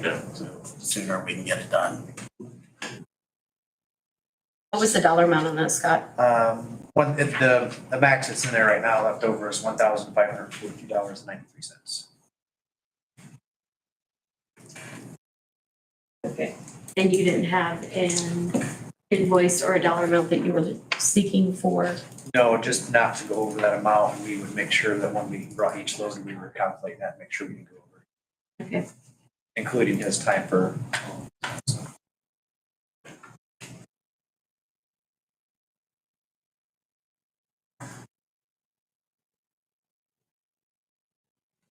Second item, the official use of credit card. Kids at play sign. Yes, I had verbal approval from Ken and Andy, and I'd just like to get the official approval for it. We've already got the sign purchase and stuff. $599, I believe it was. Move to approve. Second that. Any further discussion? Hearing none, all in favor signify with aye. Aye. Third item is the exercise equipment. I apologize, it took a little longer than that, but I wanted to get more detail. This company is Pro Playgrounds out of Florida. They will allow us to do a contract to pay, promise to pay within 30 days after receipt. And this is from your donation fund that. Yeah, this will come out of the donation fund, and then we asked what the holdup was. Because because I had planned to do it on the last meeting, and I said it was pricing and getting into the commissioners meeting. They actually brought it down another $2,000. That would help us get the concrete for the product as well. So, Have you estimated the cost of that concrete? yes, but these guys saying they need 6 bags per post. It's gonna be probably 3 times as much. I think it's 400, so it's probably gonna be around dollars probably. You still have, you'll still have enough in that line item. Yes. Lead time was still 12 to 14 weeks. So we're probably getting at the end of the season, which will give us time to try to get it put together. That's not a bad thing. I will move to approve. I will second. Any further discussion? Hearing none, all in favor signify with aye. Aye. Okay, the fourth item is the tractor, the John Deere tractor that actually holds the 15-foot mower. And just, so the number one was the repair, that's what the KFG update. That was the repair of the tractor, that's gonna have to be done. Edgerton, because they don't have a machine that equipment could be there. So it's currently over at Edgerton right now, so. $32,000 in repairs. Number one would be, that's did I not? Didn't see a total. It's on page 1 and 2, but I don't see page 2. All right, page 2, that would have been $5,948.28 The repairs. for repairs. Can you repeat that, please? $5,948.28. As the tractor sits right now, they're gonna give us 1,000 trade-in. They're gonna give us 6,000 trade-in. So, But we'd be better off not spending the $5,900. yeah. Or, I mean, If we're gonna do that. if we're gonna do that. We do have approximately $200 in the mower deck getting it serviced, and then 1,000 in tractor getting serviced. It's, Outstanding with him right now. what size is the mower? Is it 15-foot that one? 50 foot. And it still has the 6 or 8 year warranty on all of it. On that? This is the commissioner.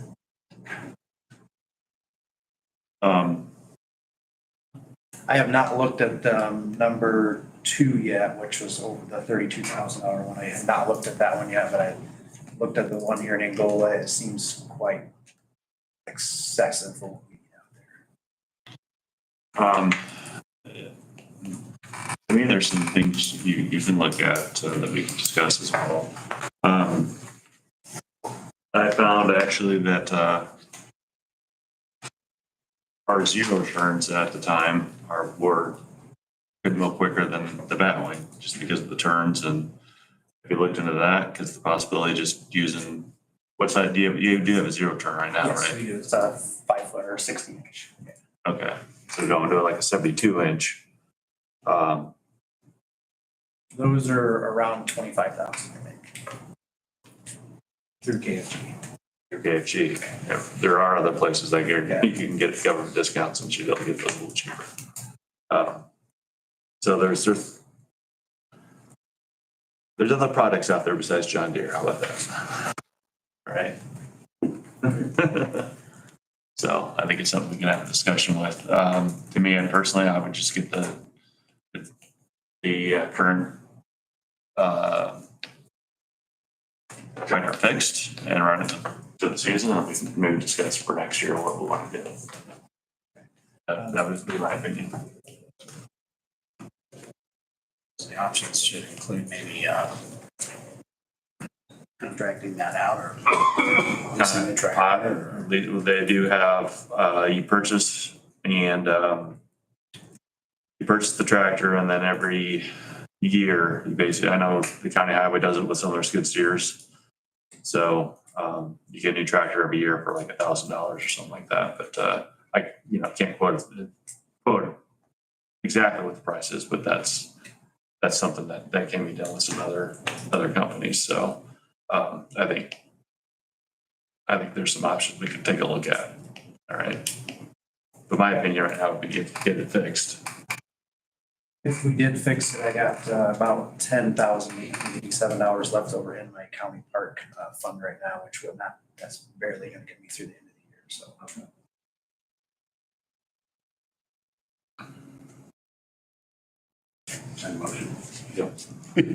Sorry. Move to approve the repair. Second that. Further discussion? How do we take that out of? Two options are gonna be either his line item or King Cap. You cap. It's right. His line item down and then, I don't think so. yeah. We'll take it out of your line item for now, but understanding that we understand that, To ask for something. yes. Okay, so. Any further? Hearing none, all in favor, signify by aye. Next on the list is, I would like to get, see what you guys' thoughts are for raising the rates at the campground. Would like to put that out to the campers before we do this evening. So if they're gonna be looking through the winter, and if they were that was probably one of the biggest, orders with them last time that they wanted to know prior to the end of the season, so. If that was something you guys have already thought about, or if I can put something out saying it is or it is not, so. I thought we had a fee schedule kind of predicted out for the next couple of years on that.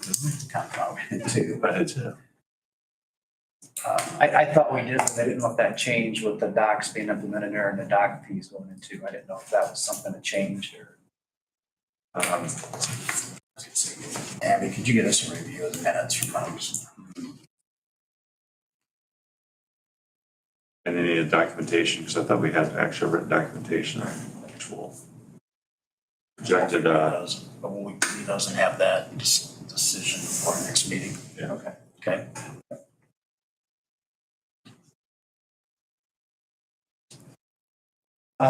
Park updates. Fair went very well, as Tammy said. The only thing we had was a large tree that fell down, but that was cleaned up within the day, so. Got something going on. Wind wasn't really bad, but it took down a big tree, so we got that cleaned up. 4th of July, we had at the highest runners out there at 646 runners out there. Previous year was 587, and before that was 5 years, so this was the biggest to date, so. Gates, I'm hoping that they're gonna be in within the next 2 weeks. They wanted to close it down because they forgot to put a loophole in by the shops, and I told them they could not close everyone down in a busy weekend. They were supposed to come this week, but the rain kind of slowed them down, so hopefully next couple of weeks we'll get that. It's basically putting in the electronics to it right now, training Sarah and I how to input all the cards in the first. Lot signs have been going in. We put lot signs into empty lots first so we can hear all the do's and don'ts and no should or shouldn't. So we've been hearing some of those and we're gonna make some adjustments. So we did that intentionally to try to get the dealers out there so we're not putting all 156 in. Good idea. Because nobody wanted to put their input in, and so after they went up and then everybody had something to say. And some was good, some was dismissed. Fire alarm, we had a small kid pull the fire alarm at the event center. They called me and I said, I gotta get off the phone, I gotta call dispatch. They had no idea. It was going to city dispatch, county dispatch, so we don't know how that got changed, but we got it changed back over. So luckily the kid pulled it. Yeah. Because it would have been something else, we would not have been. So we got to stop the time, got a hold of the city, and we canceled everybody, so there was no run out there, so. And I did have Corson come out, I had reduced the bill for their yearly inspection because they did not do a complete inspection. They sent us the bill from last year that was the full inspection, I had to reduce it, so. I think that was probably about close to $200, so. 4th of July, we were also full capacity in the campground. The next full capacity we're gonna have is Music Fest, which is 2 more weekends away. We probably will be putting people up into the fairgrounds for the premiere. We're gonna be overly booked over there, so it looks like we're at least 3 or 4 maybe in the fairgrounds. Yeah. That space was all booked too. We started doing monthly and daily for people coming in and just charging them a monthly or daily fee. So it'll be probably end of this month, there'll be 2 more open again. Next year, I'm probably gonna take it down to 1 public instead of 2 public spaces because just seeing what's been utilized so far, we can probably get one more rental space out there, just leave 1 public space.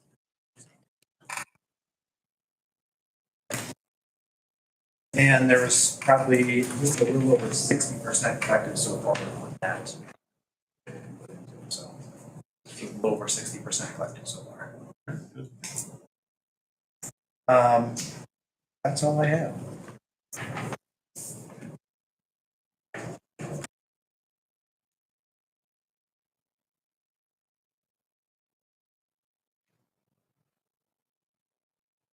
Thank you. All right, so thank you.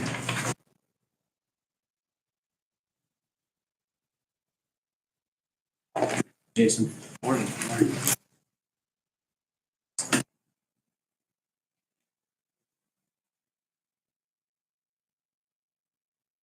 Just got 4 topics for presentation here for your input, for direction. I don't have any official documents typed up. I don't know if some of these changes are gonna affect just EMS or they're gonna affect numerous departments. I kind of just, I'm here for presentation and then some education and direction from you guys.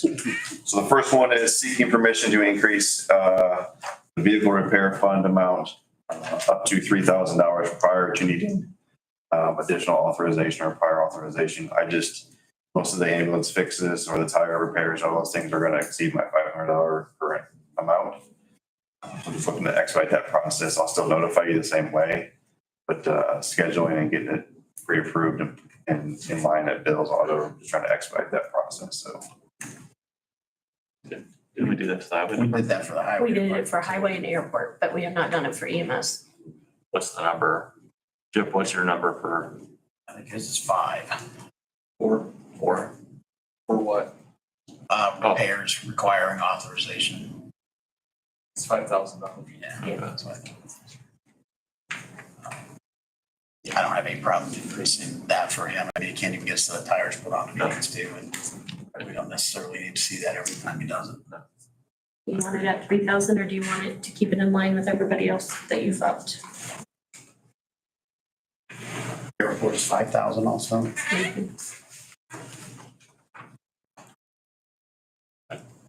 I have no problem. I have no problem with 5,000.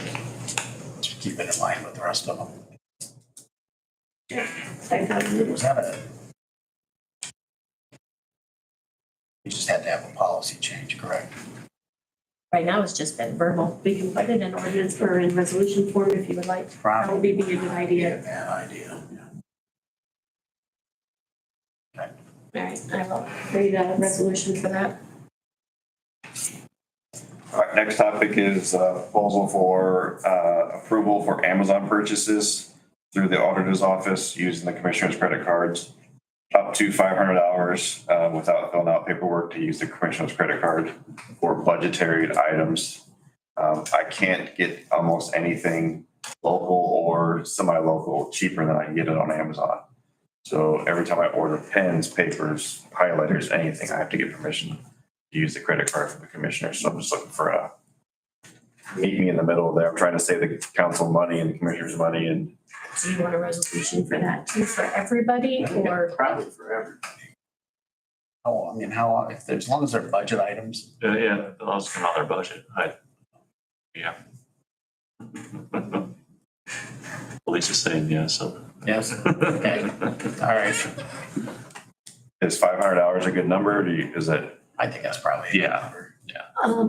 I think you did 7 or 7.5 for WIC. For WIC, yeah, but WIC's a federal They are. program.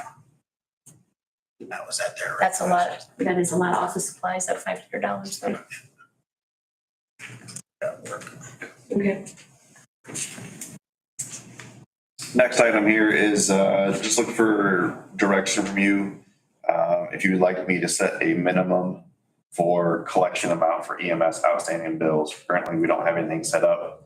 is coming to question if we want to set a minimum or if there's any outstanding amount due, do we take those people's questions?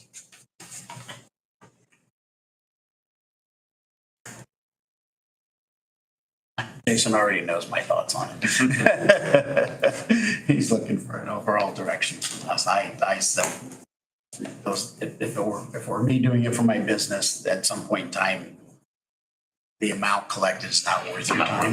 However, those aren't my money, those aren't my dollars, those are taxpayer dollars. So therefore, if we get the maximum amount available, which is if it's whatever that amount is. If it's $100, if it's $50, you still go after it. Maybe that would cost more than $50 in resources to It would cost more than $50 in resources, correct? And I have a question for Don. What if they are making payments though? Like, because I know I've spoken with Jason also, and he does have some that want to pay, what'd you say, $5 every month? That's my next. That's your next one? Yep. I'm sorry. That's all right. So this They kind might of incorporate those together. go hand in hand. Yeah. At what point in time, because we accept payments on services and whatever amount they typically will can pay for that. Do we set a time frame on that so that we're not?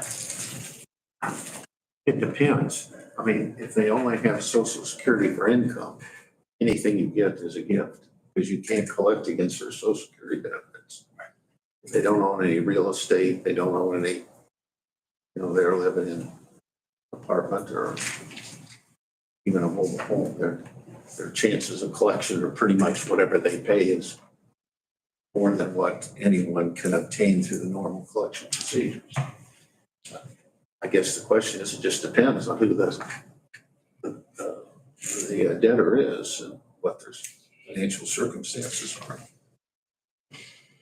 I mean, if they own real estate in their own name only, obviously you have a way to collect independent of payments, but, and also question, is there a judgment against them? Or is this just, they're paying on the bill? So this would be the final approval for me to approve Crest Law to formally do the judgment and serve them papers. So we have, I think there's 28 in the most current batch. There was one that's less than $100. I think it's $97. The question was, do we put a limit of like, if it's less than $100 owed, we don't go after it, or do we put no minimum on it and we go after everything and then see what happens? There's also no filing fees or court fees through Crest Law as well, so it doesn't cost us for those things. That's why I say you get Yeah, what you it's not get. costly.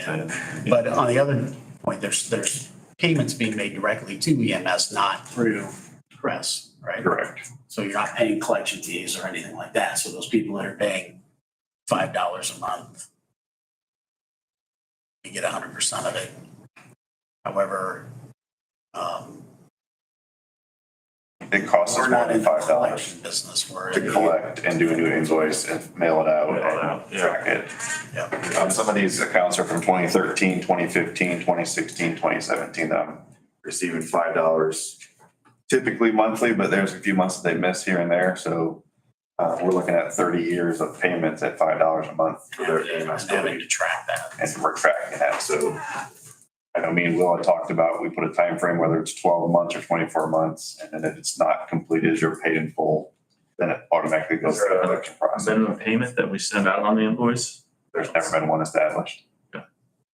I'd say 24 months would be your max. You get past that and your chances of collection go down. So if you have to go to court. Also, if you get a judgment, it earns 8% interest. So they're paying $5 a month on a judgment, they're probably not even paying they may not even pay the interest for the year. I don't know if we set a minimum payment on those because you're spending money in that mailing and. Right, and we talked about that as well, but there's some that are financially struggling, so there's some they can't afford I that. say it's not up to $20, maybe $20. Yeah, that's at least cost of mailing it. Most minimum payments I see are $25 a month. You're right, yeah, You get below $25 a month, your administrative expense. right, exactly. It's just that it's just how much time and effort you need to put into that before you let somebody else deal with it. So I would say we probably, maybe we'll do this between the two of you, set a policy, get a written policy that will withstand scrutiny, Don, if that's the best way to put that. Well, it makes you happy when you're the ultimate Well, I decider of these things. Yeah, that 24-month, a minimum payment. I think it's forwarded to collections. But I don't know that I want a minimum on there. Before we don't do it, it's just everything goes. And if we send somebody an invoice for $97 and they don't pay it, we're not just gonna say, no, you still have to pay it. If you don't, here's where it goes. An overall minimum, there's still a minimum per month. Yeah. Yeah, so per month, and then 24 months. 24 months. So if somebody, if it's a $2,000 bill and they can afford to pay $25 a month for 2 years, it still hasn't paid that bill off, but When do you turn it over to collection? What period, 60 days or? No, it's about 180 days currently right now. So it's about a 30-day window for the run to have occurred. EMS has validated the run, sent the billing's processed and sent the first bill out. And the next day, 30, 60, and 90-day bill. And then typically, if no payments are received or return emails received or return mails received, then it gets put into a section. And every quarter, they get pushed back to me and I go back through final review. So if they're a deceased debtor, typically that gets removed out of the books, but the rest of them with outstanding balance gets processed through me and then turned over to Crest Collections. It's realistically about 180 days. we'll get a formal process. That way you have guidance. Okay, so change nothing currently. Right. What about the $97 one that's ready for collection? Can I move forward with that one? Okay.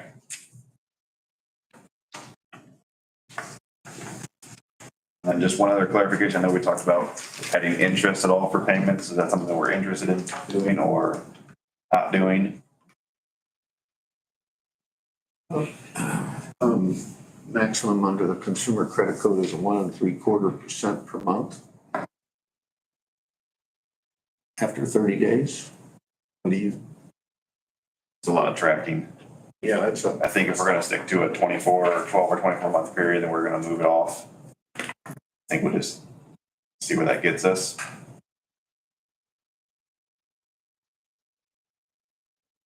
Okay, thank you.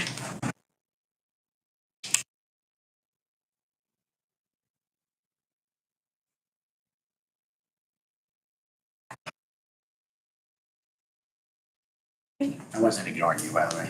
Oh, no, it's fine. We're kind of in the same situation as well. We have an EHR that we do stuff with as well, that's my only comment. So I have one request for payment in front of you, it's for the Rothschild Clinic. This is not the one where you didn't pay us the second invoice, that's why I couldn't pull for you today. It is for $6,000 for pediatric dental care. So far, since we did the first invoice and paid them in April, they've assisted financially with 14 children, getting hygiene cleanings and also sending them to a dentist for, I'd say, more advanced work. And then the remaining $6,000 will go towards the second half of the year. And that comes out of 1169, 3,000.52 service contracts paid to Welchide Clinic, which is on the third floor in this building. Move to approve. I'll second. Further discussion? Hearing none, all in favor, signify by aye. Aye. Aye. Thank you. Since I have you here, if you don't mind, just something for you to consider, think about. We had a presentation this morning.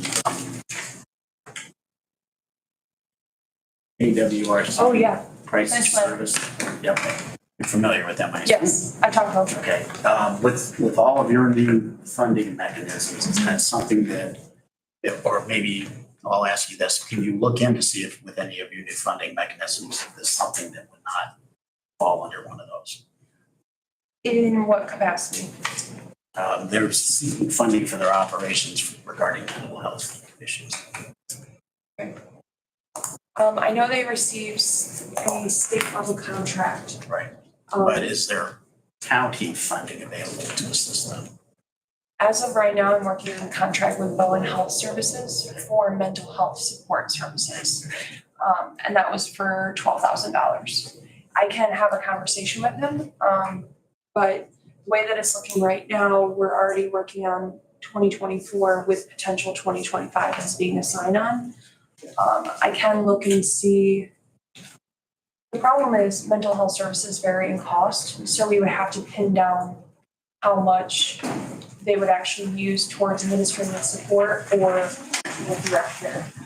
What we're working on with Bowen is a set price for certain services, whether it's intensive therapy, addiction recovery services, school-related counseling. So with the Bowen Center, we're trying to hit like 5 things, check 5 boxes with it.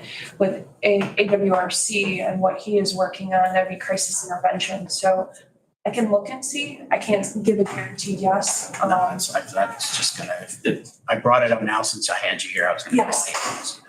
Yep, so Something similar. usually, See if there's something. If there isn't, there isn't. It's just, let's take a look do at it. they give you kind of a need?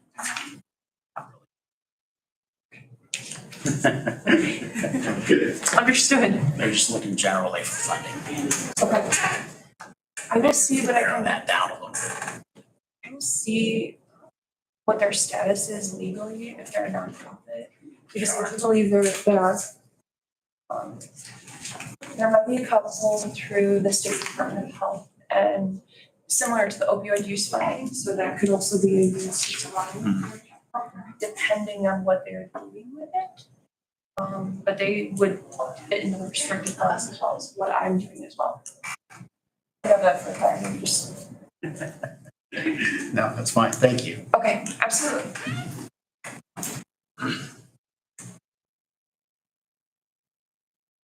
Hi, John. Good morning. Things here. Last fire inspection we had at the old courthouse, the dry system failed. They give us a quote of $1876.08 to fix it. I had sent you guys an email, didn't know how we wanted to go forward with that, but since then I've talked to Scott Lehman and he said that it would require us, even though we're not using that building, to keep it in compliance. So, looking to get that okayed so I can have that come up and get it fixed. Anything left in that, obviously moved all that over to the new one, right?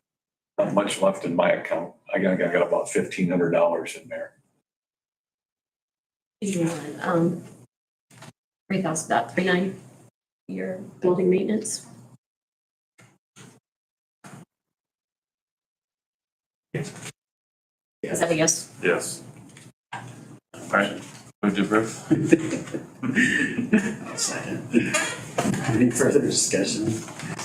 Hearing none, all in favor, signify with aye. Aye. And then I reached out to Charlie's Spider Fighters. They do the pest control for all the buildings. They give us a quote of $100 to spray a new center once a month. I don't know, I'm kind of sitting on the fence with this a little bit. Surprisingly, there are more bugs in there than you realize in new buildings. But I would not say we have an infestation of any kind. So Sometimes preventative maintenance on stuff like that, so. I do too. I'd hate to see it get to the point where we have to have them come in, so. Yeah. And then, with that being said, do we want to continue them spraying the old building? Okay, I know that, yeah, there's a lot of bugs in that, yeah, so, okay. Yeah. So I'd like to, move forward with having them come in and spray the new building. All right. Is there enough in 3,000.8? You know how much is coming out of that? We wrote that down. I thought we looked that up. She had plenty. Plenty, It's, okay. yeah, All right. it's there for the one Motion to sixty-one. approve Charlie's Yes, move to approve. second. Any further? Hearing none, all in favor, signify with aye. Aye. And then I can, just a couple of things here real quick. So last meeting, you guys were running ahead and I missed everything we talked about. Did you guys discuss the Corson contract for the new judicial center, the yearly, the quarterly, all the inspections for extinguishers, fire system and all that? I think we had discussed it earlier. Don wanted to look at the contract. I just kind of wondered where we might stand on that. I made some change proposals from change. I haven't heard back. Did you contact them? Yeah, I sent an email to the Okay. email address I had. Okay, I'll reach out to them again and see, and then let the, I'll check when I look get your back. email and get in touch with you. You know, I'll check when I get back. Okay. I've been on vacation for a Okay. week. So. And then, the other thing real quick, and Don might be able to answer this. I've never been involved in the contracts with the elevator inspections. Schindler's reached out to me. I think we have a 3-month window on the new elevators. And after that, they start charging for a service to come in. I'm assuming that's probably state mandated for safety and all that. So we'll probably, I'm in contact with her. We haven't had any discussions yet. But I'm also curious about the old building. If we need to keep having them come. Right now, it was on the blitz a couple of weeks ago. Now it's back working. Now it's off again. So. Still have to maintain that building. Okay, all right. So then I'll just tell them to keep what we have. And then when I get something together for the new building, I'll bring it to you. All right? Okay, thank you. Thank you. Thank you.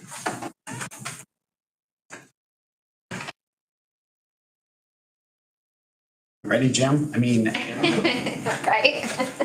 Different hat. Yeah, different hat. Okay.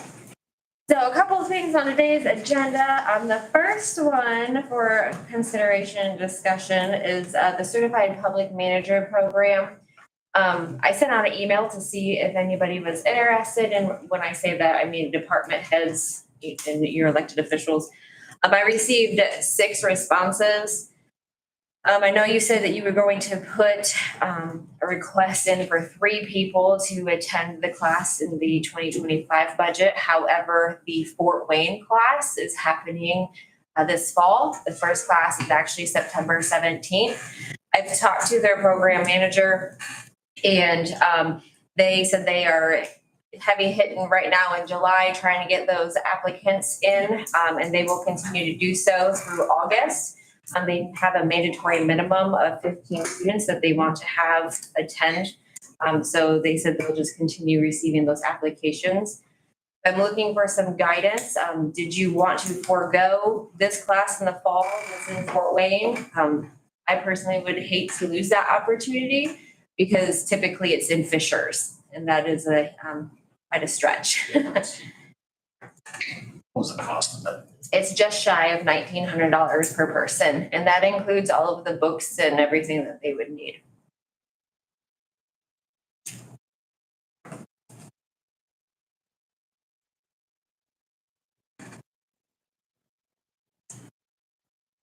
This class would also require a sign off from the employer to ensure that the person could go to the classes. They are during the day, 1 time per month.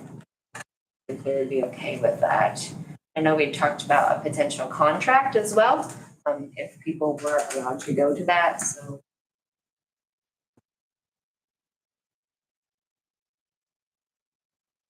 I'd like to see us do it. I don't think there's any question of whether we want them to do it or not. We just send all 6. We're budgeting for 3 for next year. But that's at the one in Fishers, would it be correct then or not? Remains to be seen at this point in time. I mean, I just got word not too long ago about the one in Fort Wayne, so. Do we know, are all these willing to go to the one in Fort Wayne, I assume? Yes, from what I understand, they are. They're all interested.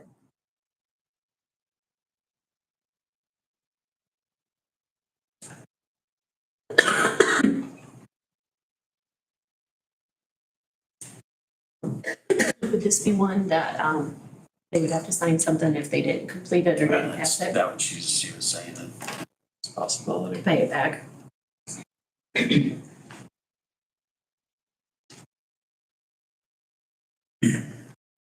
I like the contract, only because of the commitment it puts that individual in.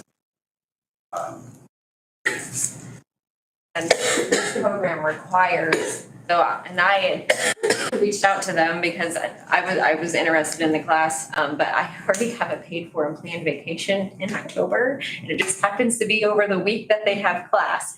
So I don't know what happens in that situation. And they did say that the participants can miss one in-person class in that year, but they do have to make work in the projects and things of that nature. So it is permitted. Off of 3 this year, budgeted for next year. Or do you want to get all 6 of them going? I'll get all 6 of them. I would either. You're talking $400. Right. We don't have a line item to pay for that currently, so that would require additional from council to do so. So we have HR and Don get a contract put together regarding that. It's a 12-month program, is that correct? Correct. Okay.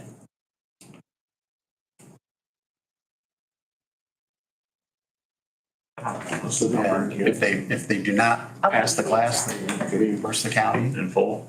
full. If they leave the county's employment within 12 months following,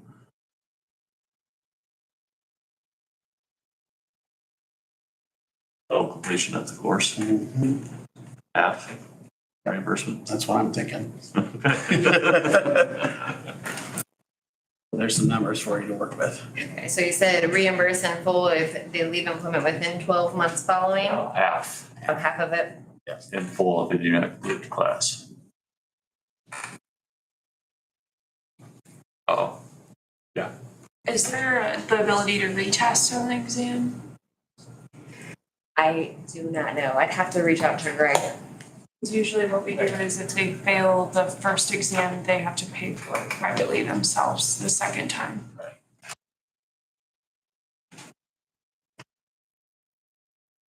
And then an additional council for 422.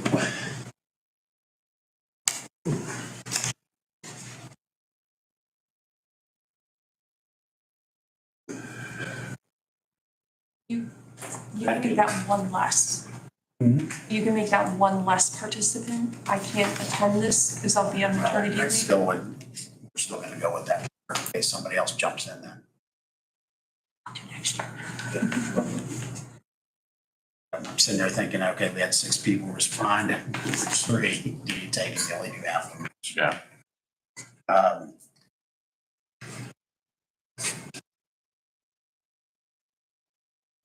So that's probably a general line. I don't really see it falling in the seat or the others.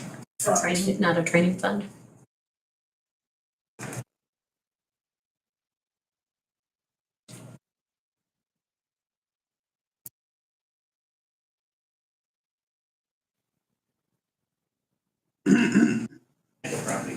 They qualify that under seated. How's that?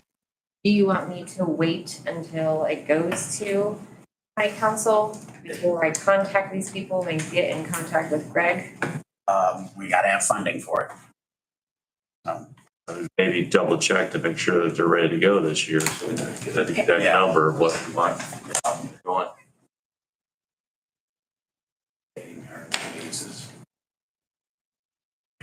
Our success. Aaron, do you have a timeframe that you have to notify them by since they're filling the class? Is it 9/17? Well, he said that,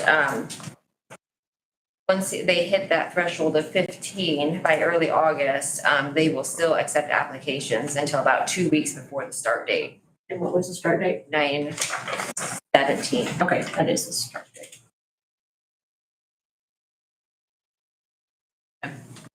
I can talk to him and let him know what's happening.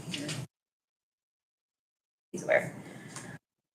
Okay, number 2 on the agenda, performance-based pay discussion.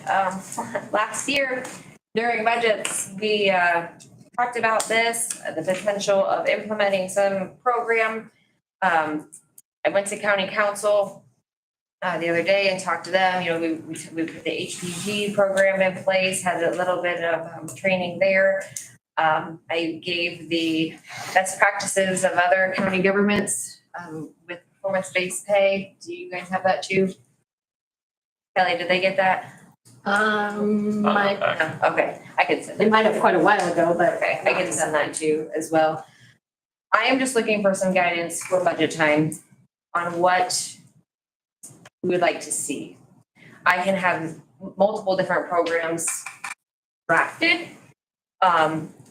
There's pay banding, there's different percentages depending on what the performance evaluations come back, there's straight dollar amounts. There's a lot of different ways to take a look at this. There's also longevity that can be rolled into it, or we can just start slow and tell department heads and elected officials that they need to have performance evaluations done on their people before the end of this year. And then in 2025, they need to have performance evaluations done, like say perhaps before budget time. If they don't get those performance evaluations done on their employees and submitted, then they're not going to be eligible for any sort of raise. Put a little bit of teeth in it that way. And then for potential 2026, see where we lie. I'd like to see what those performance evaluations look like. If we have every single department come in with 5 stars across the board for every single employee, I know that there's not a fair assessment being done. And that's really what needs to be in place for something with base pay to work. Then we need to set a benchmark basically for those evaluations. Yeah, and I have some fantastic forms. Now, there are some departments within county government that they will have to be molded a little bit to fit for them. But that's where we're at right now. I know some departments are doing them, but it's not across the board. Okay. I think the process. Yeah, I think get the process started. I'm getting them used to taking the evaluations and giving the evaluations and just to get that benchmark set. I think it's a good slow rollout. Would you like that in a form of a memo from the commissioners to the departments? That would have a little bit more I think that might work. instead of from me. Yeah. No, that should be directed from us. That's great. Why don't you get a memo drafted that you can take a look at? Yes, between now and the end of the year, or the current year, between now and say, what, June 1st? Kelly, is that a good date? Budget considerations for the following year. Oh, for next year? She's gonna have time to look at them. Oh, they may trickle in. I mean, Yeah, you just true. don't know how it's gonna, Absolutely no later than that. okay.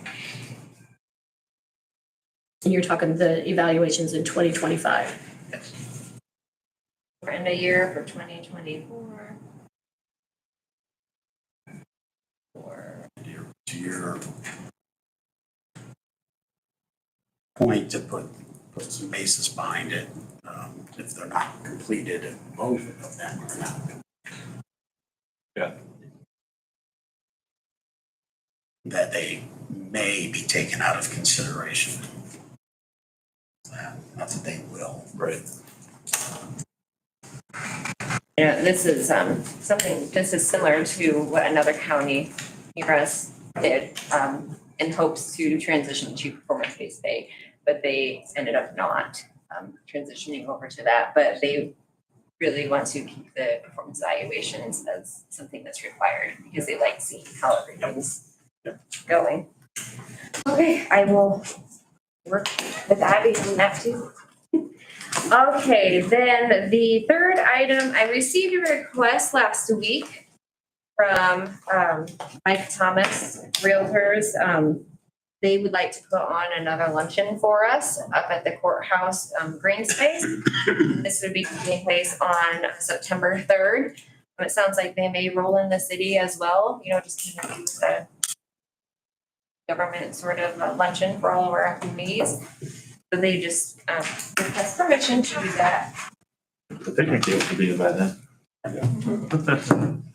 And if you check, there's no one else using it on that particular date. I have not yet, but it is during the week, so it's not a food truck Friday. It's not a food truck Friday.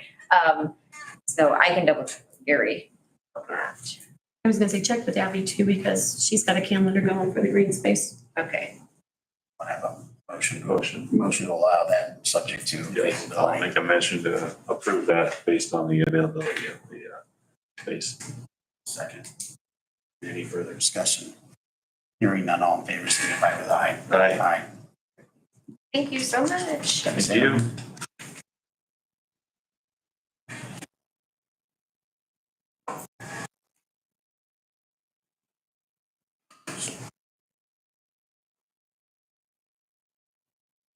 Morning. Morning. First thing I have two NDOT LPA documents for approval. First one is claim number 15 for construction engineering for County Road 200 North project. It's an amount of $30,150.12. The second one is claim number 40 for preliminary engineering for the 100 North, 200 West roundabout design in the amount of $2,220. Second. Further discussion? Hearing none, all in favor, signify with aye. Aye. Thank you. County, Bridge 51, open traffic, we're still working on those items. County Road 200 North, they're ready for start subgrade treatment, which should be starting Wednesday. Stops raining. County Road 100 North, 200 West roundabout. We're still sitting at waiting on the last two parcels to get secured. Already submitted all the construction's engineering inspection, selection paperwork. I'm just waiting on them for their approval. Bridge number 37, we're still waiting on DNR to finalize approval of the hydraulic design. Pocobachi South Phase 1, that's still in survey. Small structure number 7, which is on County Road 700 South. It's a small structure project, applied for the community crossing matching grant. That has been submitted. The community crossing 2024-1 paving project, all the roads laid out, all the paperwork's been submitted for NDOT for the disbursement of our NDOT's portion of the match. Waiting on NDOT to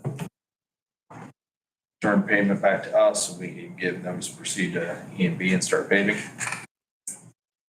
The salt barn project, the new salt barn's up, the old salt barn's down. We're slowly clearing that pad as we get dumpsters. And once that pad's been cleared, we'll lay it out and call Oscar Larson and they'll start work on the new fuel center. Submitted all the 2025 budget submittals plus the option 2. So if anyone has questions, we can sit down and go over that. Gravel road conversion program is that time of the year again. We have received all our petitions. Petitions have been reviewed and scored. We have 3 petitions. One was a holdover from last year because they were working on something. So starting with last year's holdover petition, application number 2023-2 for County Road 200 East. It's US 20 to County Road 20 North. It scored 950, which is above the minimum requirement. So it is open for approval. County so chooses to approve it. My suggestion or request is that it is approved. This is one of the roads that in the process of our ordinance review should have been required to be updated and upgraded as part of the approval of a trucking company along the gravel road. Maintenance is nonstop. It's required all the time. The road needs to be upgraded. So if we can get that one approved, I would appreciate it. So we can get that scheduled. Next application is 2024-1. County Road 15 north from Old State Road 1 to the property line at Dominic Crawford. They meet all the requirements. The score came in at 1,072. So it's above the minimum requirement. They are proposing paying for construction fees, and they have 100% of approval or property owners in agreement and requesting or willing to donate right away. So again, that one meets requirements. So if you guys are willing to approve it. The last one is 2024-2, which is Shawnee's Road from Hansman Road to 1,400 linear feet east. Again, we have 100% of the approval or participation of the property owners, and they are willing to donate some funds towards that project. The score came out at 825, which again is above the minimum requirement. So if you guys take one at a time or all of them at a time. Of the ones that require government funding participation, you have adequate resources to provide that. I believe so. Again, there would be approval, so then I would schedule the work and become part of the program. None of these are going to get converted or 100% converted. There might be some work done this year, but again, I fully anticipate some of these taking 3 years to convert. Wow. Okay. Okay. Motion? Yeah. You want to do all three? Yes, I will make them all, motion for all three at the same time. Second. Is there any further discussion on those? Hearing none, all in favor signify with aye. Aye. Aye. Thank you. I'll start working on them.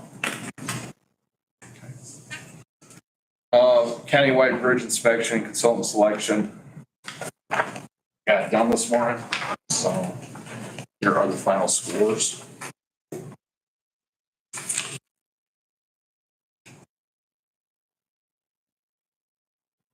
It was tight.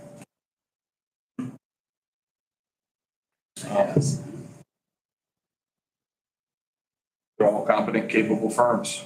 Scores came in that way.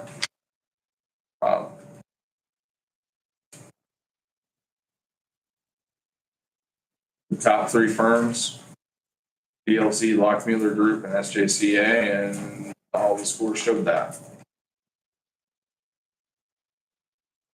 Request approval to submit to NDOT for selection of DLZ.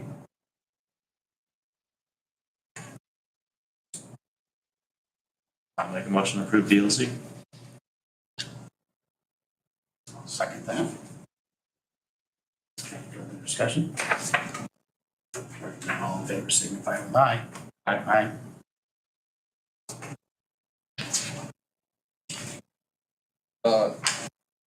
Courthouse paving project. I have the quotes submitted, or the quotes are out for review. I know the contractors have been out. I've talked to several of them. All the work's marked in the road so they can see it. We are planning to have quotes opened at the August 5th for the commissioners meeting. Speed radar signs, portable speed radar signs. I do have a quote from Alon City, which is what the Sheriff's Department is using. They provided me a quote for 4 units. Derek went over them. We think we have a way we can make them turn these units into trailer units. Because we have some signs on trailers and we can replace them. The quote came in at $12,400. Those 4 units are basically what the cost of buying one trailer unit would be. Trailer unit was around $10,000 a piece. So if you guys are just fine with these type of signs, I will probably order them out of my budget.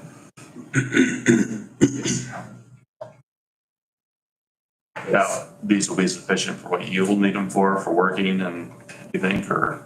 They'll flash what the vehicle is traveling at. Right. They do have a message board on too, yeah. These do not. Oh, these ones do not? They do say slow down. They can say slow down or too fast or that.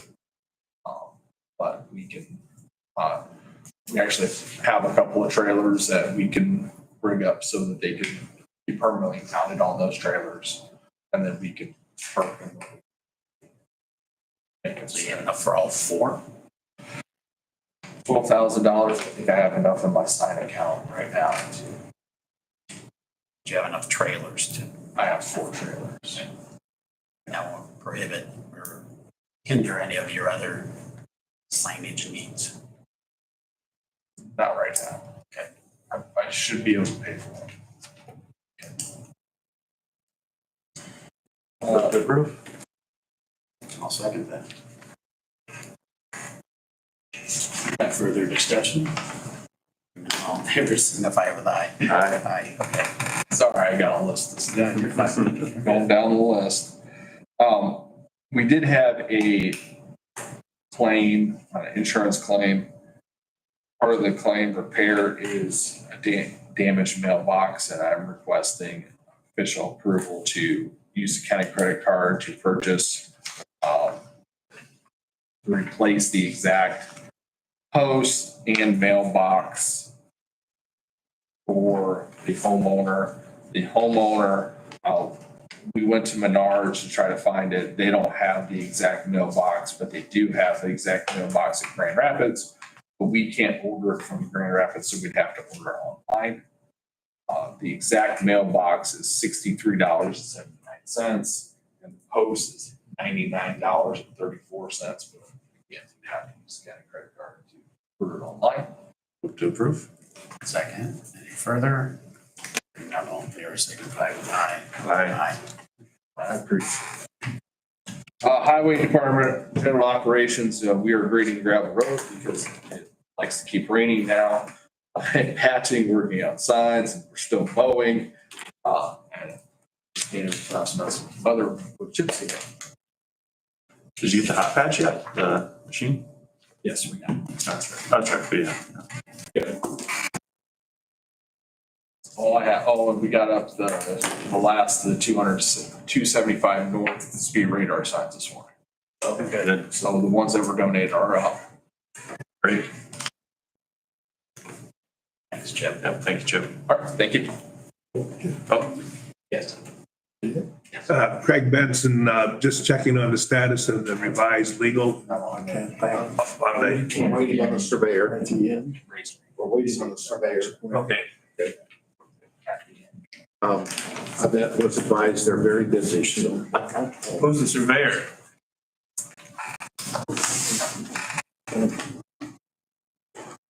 Look at this here.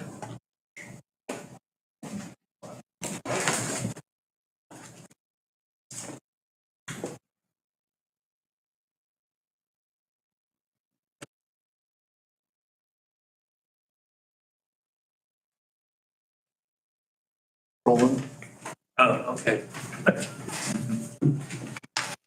at least that's who signed the stamp the, Pardon? that's who stamped the survey. I don't, That's done, but not final form or what? no, they have to, I don't know if they've even been out. Okay. Chip emailed me last a week ago or so. So I think he was ready, so.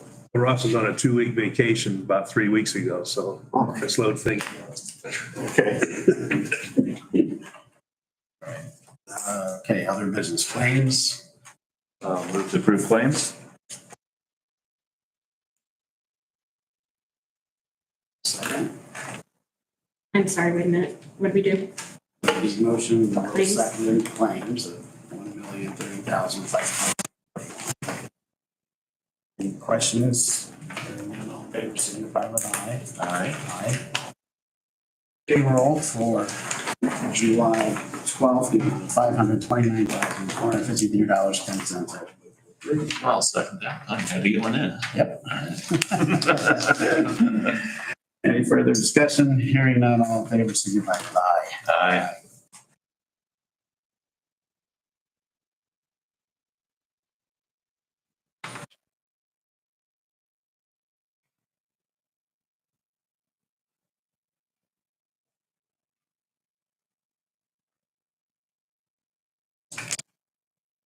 Meeting minutes from July 1st. Second. Discussion. Favor, signify with aye. Aye. Should be a motion. We have reviewed the monthly financial statement, monthly comparison report. I did. Second. Okay. Further? Hearing none, all in favor, signify with aye. Aye. Received allocation requests. I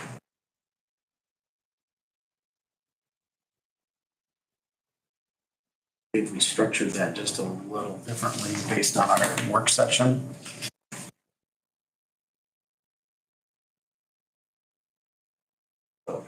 Do you want, Abby to reach out to each one of them and have them come in?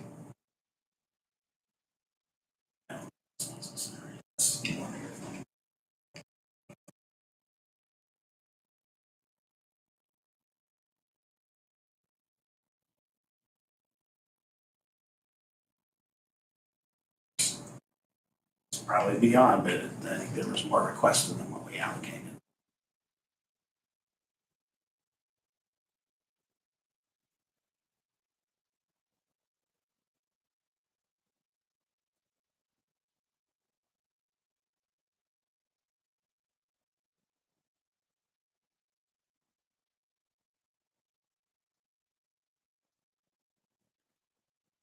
Yeah. The amounts from like the St. Joe River Basin,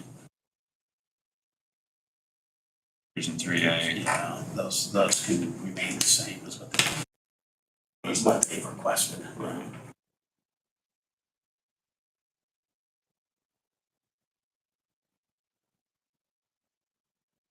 As far as the other, these, is it okay if we review these?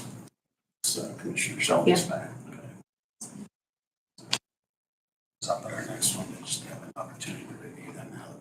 Actually, that's a request from them.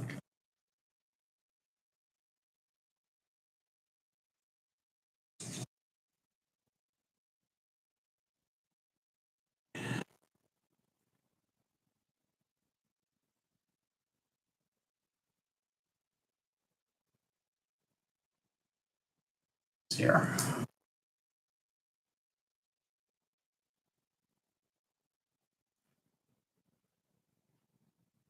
Exactly. This is saving you a lot of paper, isn't it? Oh, yeah. We have a meeting minutes from the reconstruction meeting. I don't know, if we have to approve those or because that's really part It is, if you guys just wanted to make a note that you received them.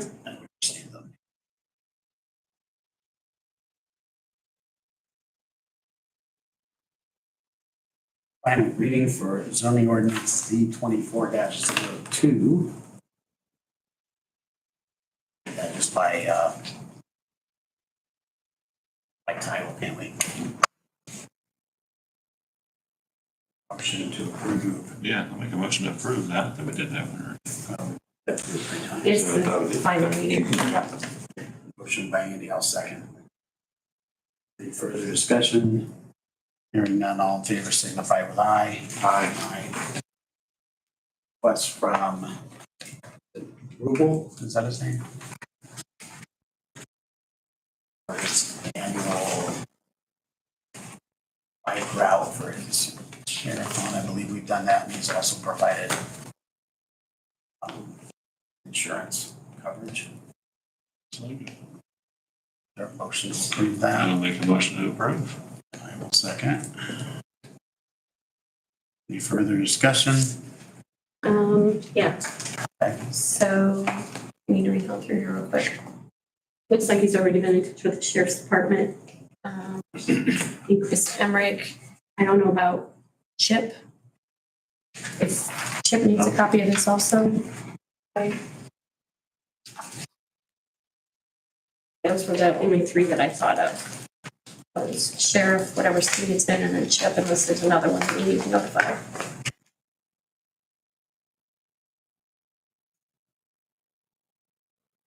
You seen that application?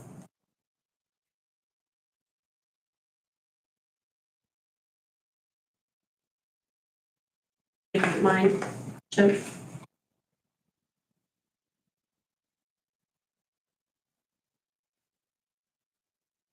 I'm gonna get a copy from that.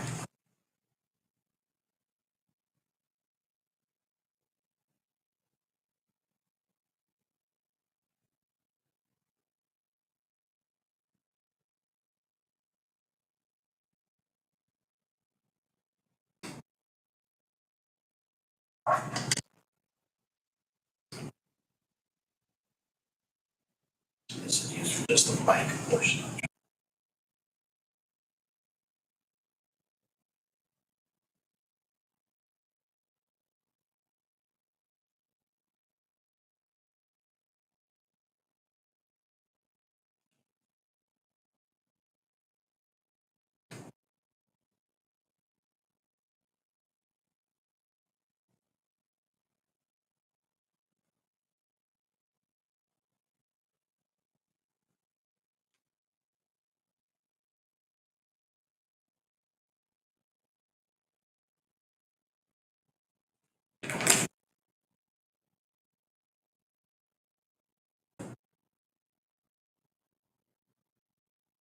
That's on Saturday, is that correct? Going boy, what was that? 27th, yeah, sorry.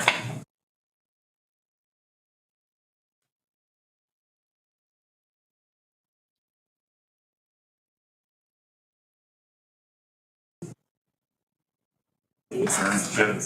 Yeah, Yeah, Chip's in on 2 of these roads.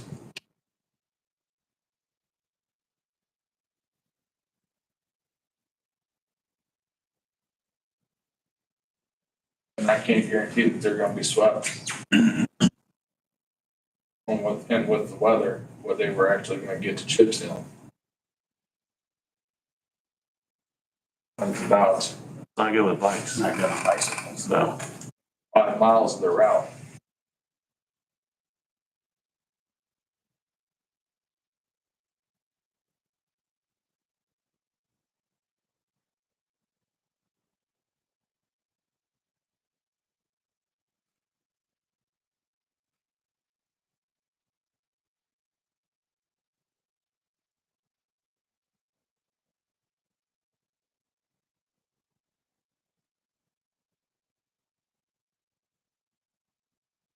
We could first and a second, can we buy it and then bring it back up again at another meeting? It'll be gone. Just table it. Oh, it'll be gone. But we don't have another meeting because it's That's July right, it's 27th. July 27th, so. We can do it.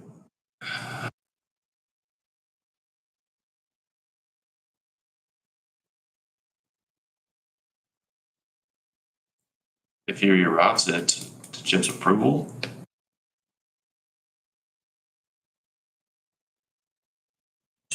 That's right, bikes on this road.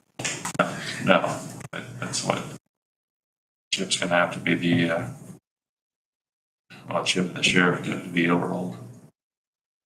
So let's, Let me reach out to him. well, we're gonna have to inform him that his route's gonna be, under construction.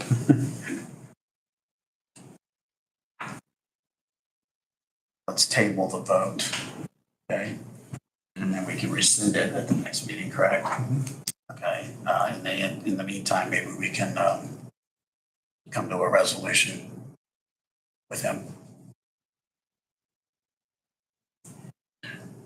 How are we gonna give permission to do it until, because he's got it scheduled for the 27th.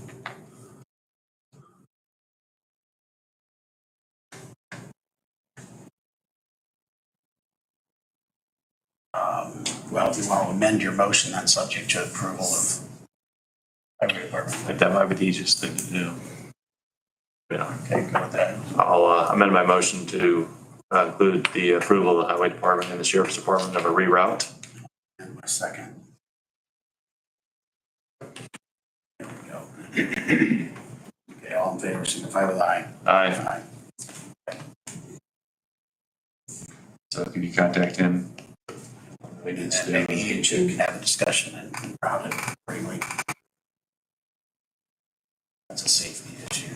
Yeah. Safety issue. Okay, invoice from Bolivis for signage for the Judicial Center. We'll move to approve. Second. Any further discussion? Hearing not all in favor, signify with aye. Aye. The number was on. 9. I'm gonna give that to Chip. Okay. I haven't. Okay, thank you. You want it back? Which design invoice for the month? Move to approve. Second. Any further discussion? Hearing none, all in favor, signify with aye. Aye.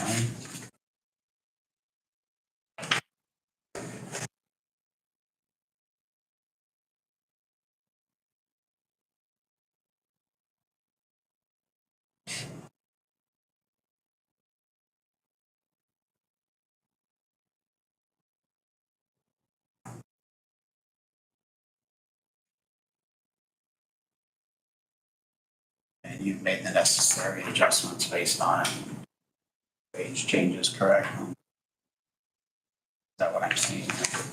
Okay, wait a minute, Or back is up. it? For Mitch Design that you just did, Yes. did you approve both of them? I've got one for, yeah, 792, 347.23, and then one 80,000, 725.46. Approval is for the first one. First one. Do the second one. I'll move to approve the second one of $80,725.46. Second that. Further discussion. Hearing none, all in favor, signify with aye. Aye.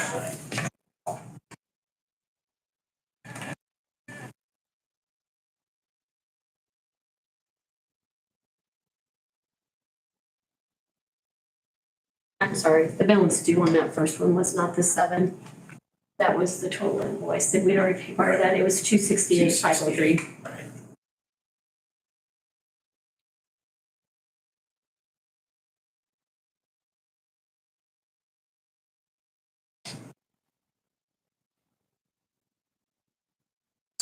Actually, probably bump up, it looks like, to $175. Okay, so this came about. We hadn't actually ever looked at the fees themselves for renting, and we have somebody that wants to rent it. But they are not a not-for-profit, they are an individual. They're not a commercial organization. So where do you want that to fall? I guess is my question. Are they for profit? It's just somebody wanting to rent it. What are they using it for, Abby? It's like a remembrance or something. Yeah, it's just like if I wanted to rent it or you wanted to rent it. They're neither based on how this is written. So I don't know if you want a third category? I wouldn't differentiate between, you just have not-for-profit groups and then anything else is a normal.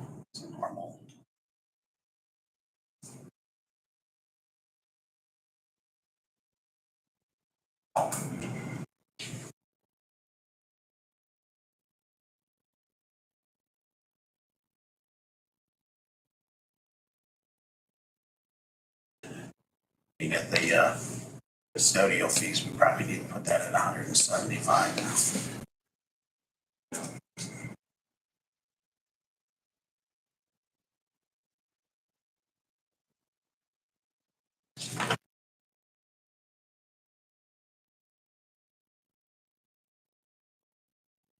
Not-for-profit groups and everyone else falls under the other position. And the janitorial is 175. And change. Make that a motion. I'll second that.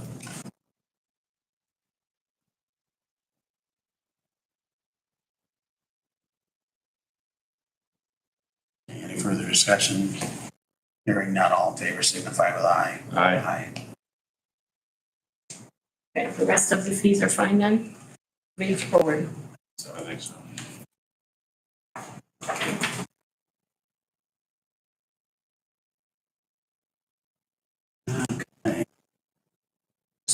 Andy's approval of the chairs for the official center. I'll second.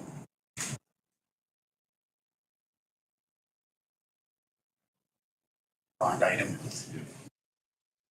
Any further discussion? Hearing none, all in favor signify with aye. Aye. Are they here yet?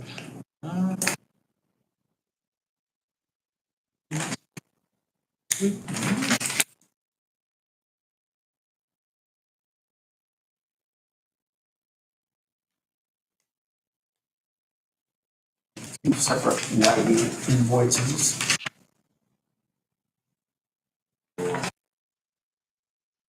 Separately. Keep them separately? Nah, leave them together. I'll move to approve both of them. Second. Discussion. And all in favor signify with aye. Aye. Aye.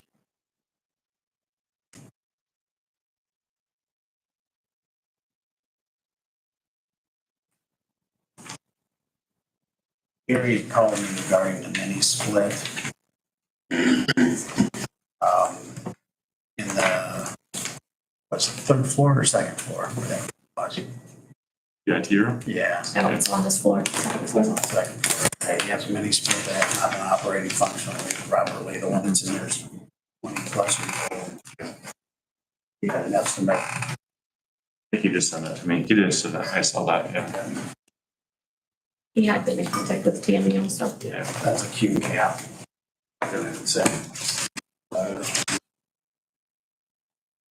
So that's a motion. Yeah, I'll move to approve. Second. Wait, Andy was first. Yeah. Any further discussion? Hearing none, all in favor signify with aye. Aye. Aye. And we have a request that we've had in the past from Matt Anthony's to have a temporary permit for the antique boat. Yes, Joe. Always done that, right? Yeah, and I can't remember in the past. I need to recuse myself from that one, Don. It doesn't affect me in any way, but it is an alcoholic beverage for me. As long as you don't have any direct pecuniary interest in it. I don't.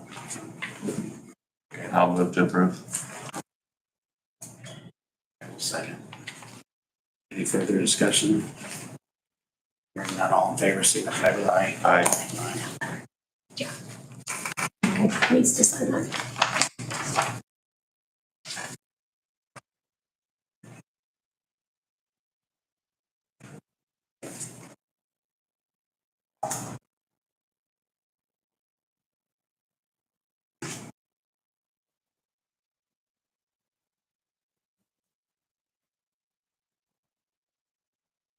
Correspondence just being placed into the minutes from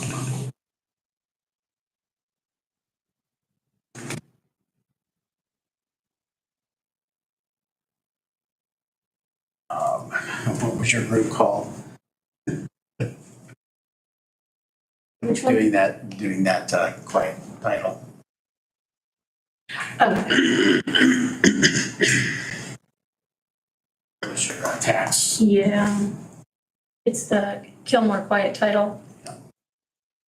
Yeah, he filed, Alex Bergenschmidt filed all the appropriate paperwork with the courts.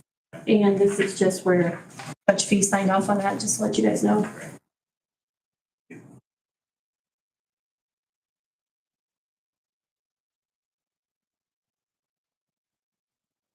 Anything else? Possibly, just let me get this in here.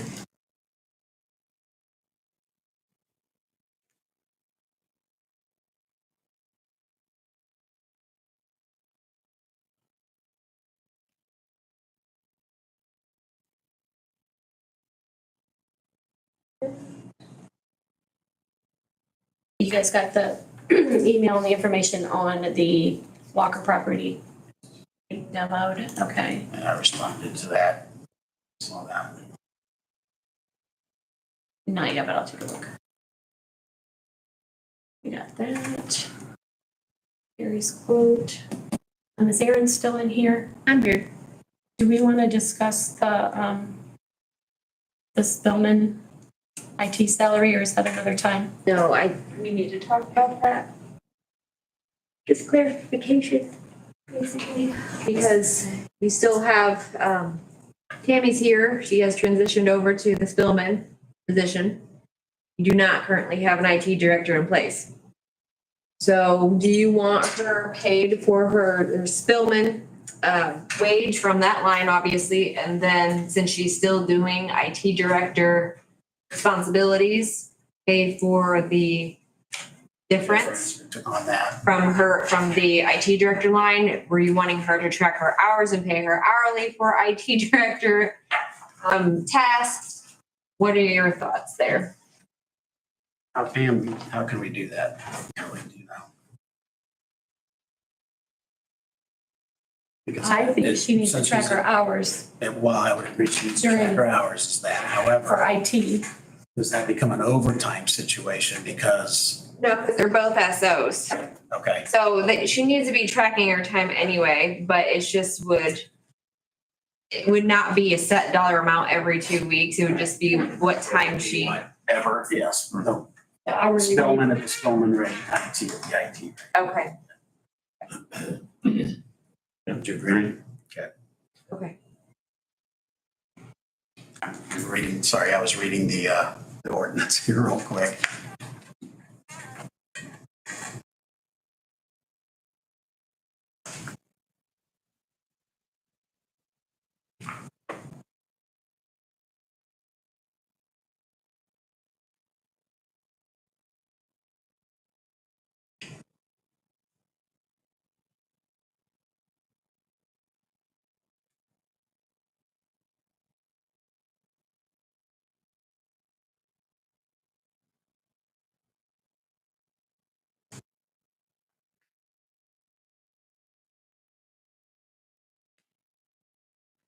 It doesn't say anything about What use? Well, it doesn't say anything about the park using the gravel. It just refers to the highway department using the gravel. Chip wasn't even in here when we were discussing this. Well, that goes back and that's changed. Yeah, that goes back to where you couldn't mix highway funds or highway couldn't do work for. Well, it allows it, so it's that anyone removing gravel from that gravel pit had to pay at whatever the going rate was, except that the highway department did not have to pay They were allowed to use their own equipment for those purposes, but it doesn't say that the park can use it. It says that they can use the proceeds of it. Can the ordinance be So- rewritten or amended? Yeah, and part of that was and that's, I think, before my time, but part of that's crafted because you couldn't mix highway funds with general, but that's changed so much. With the park is allowed to use the proceeds from the sale of the gravel, but is the park allowed to use the gravel? And the gravel is owned by the county, Yes. and it wouldn't be able to. Question is whether they have to pay us. Well, but so therefore they would be able to use the proceeds of it for park purposes based on what that says. So therefore, if he wants to use the $1,100 or $1,200 or what have you, then you'd be available to use that. You're hauling gravel from off the premise though, correct? Yeah, it'll be from Julian's. Okay, so therefore that clarifies that.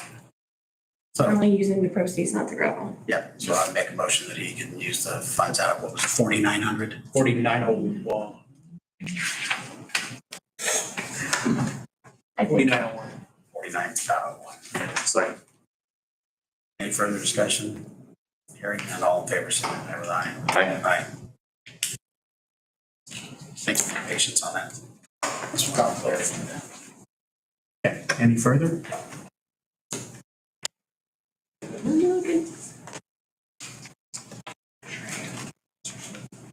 Mr. Smith would like to say something. Okay. Sure. Mr. Smith? I won't take much of your time. My name's Henry Smith. I live on the portion of the Shawness Road, East Shawness that you have approved. Thank you, thank you, thank you.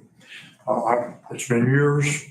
We've lived there 24 years, my wife and I, and I've been working on calcium chloride situations and now through CHIP's guidance, worked on the chip and seal and got the proper paperwork to you. So thank you so much. My wife will jump for joy. I'll jump even higher. Good. Well, thank you. I appreciate it. Chip, thank you.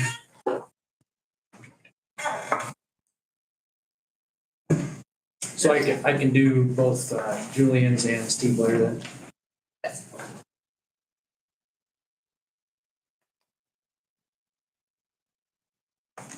Do you have Okay, more? I have one more. Go. She can go first. Okay. So I'm sorry, I'm not on the agenda on this. That's fine. So Point Pay, the credit card merchant that we were working with, came back and said their backend developer who works on the integration with Smart Dollar committees. So we have to sign a second application, second one, and maintenance.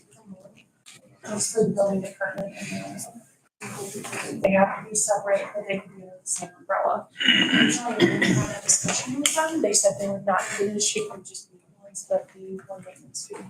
So I would like a little bit of guidance on how to proceed because you did sign that original one. And now they want to separate the other one. And I'm really mad at them because they just let us and now we said we were gonna start August 1st and now they're saying it's mid-August at the earliest. And I don't like. What's your recommendation? We can go forward with it. I mean, it's a fairly nominal fee. It's a $500 setup fee. I'm gonna ask them to waive it because they're the ones that said yes, that they could do it. And now they're saying, no, now it has to be different. And this is their lead executive salesperson against their backend developer. So that's the in-house problem. That's not ours. The maintenance fees is $50 a month. It's fairly reasonable. The only thing to consider is in the future if additional departments under the Steuben County umbrella come on board, it would be the $500 setup fee and the maintenance fee of $50 a month, so $600. I do have everything ready to go. I just wanted to either get your approval or input and be okay to move forward with 2 separate client contracts. So what they're going to do is they're gonna leave building and planning on the original one and then the health department one because I'm in front of you right now would be the one that you guys would sign off on. So the health would actually split from the original and become its own client application account. But it would still list Kelly Johnson as a contact on there, and it would be Steuben County Auditor, DBA as Steuben County Health Department instead of Steuben County Commissioners. So I guess you could make the designation that if it's a commissioner reviewed budget held, like building and planning or highway department, that they could go under that name, and then the health department could go under a different name, or however you choose to. And I can have to refresh your memory if you would like. One is the signed one that has your name on it. The other one is the one that is not signed yet or executed. So everybody's paying $50 a month then? Building and planning also? But that's what I don't know.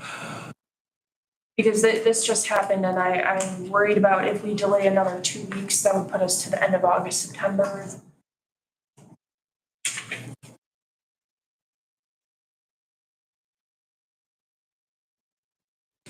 Fees are being passed on to the client. The fees for credit card transaction, correct. The monthly maintenance fees would be for us to take care of, yeah. Or the commissioners, depending on how many departments were involved. Here is the original. Do we have $50? I do not. That's what I was wondering about, whether they have money budgeted for that. I'm not aware if they do. I think this was going to be, because it was going to be under one umbrella, it was something the commissioners were going to take on because it was so nominal. Now that the price is rising, I'm not sure.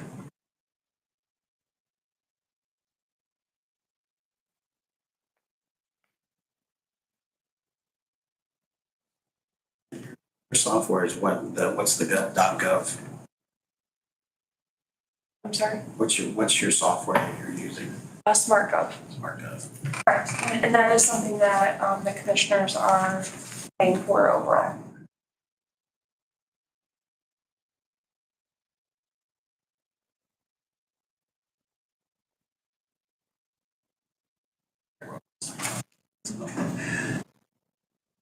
I can print another one off if you need.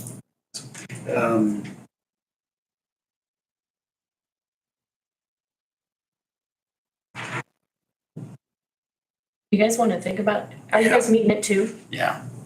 Okay. You want to reconvene? Sure, absolutely. Yeah. I mean, they may need it a week and a half for 4th of July, so I'm sure a couple hours is fair play. Okay. Yeah. All right, thank you. Yeah, I know there's a lot of work you put into this too. You know, I just want a resolution. I want to move forward and thank you. I apologize for not being on the agenda for it. Kelly, What? you have one last one. Yes, so we are getting calls again for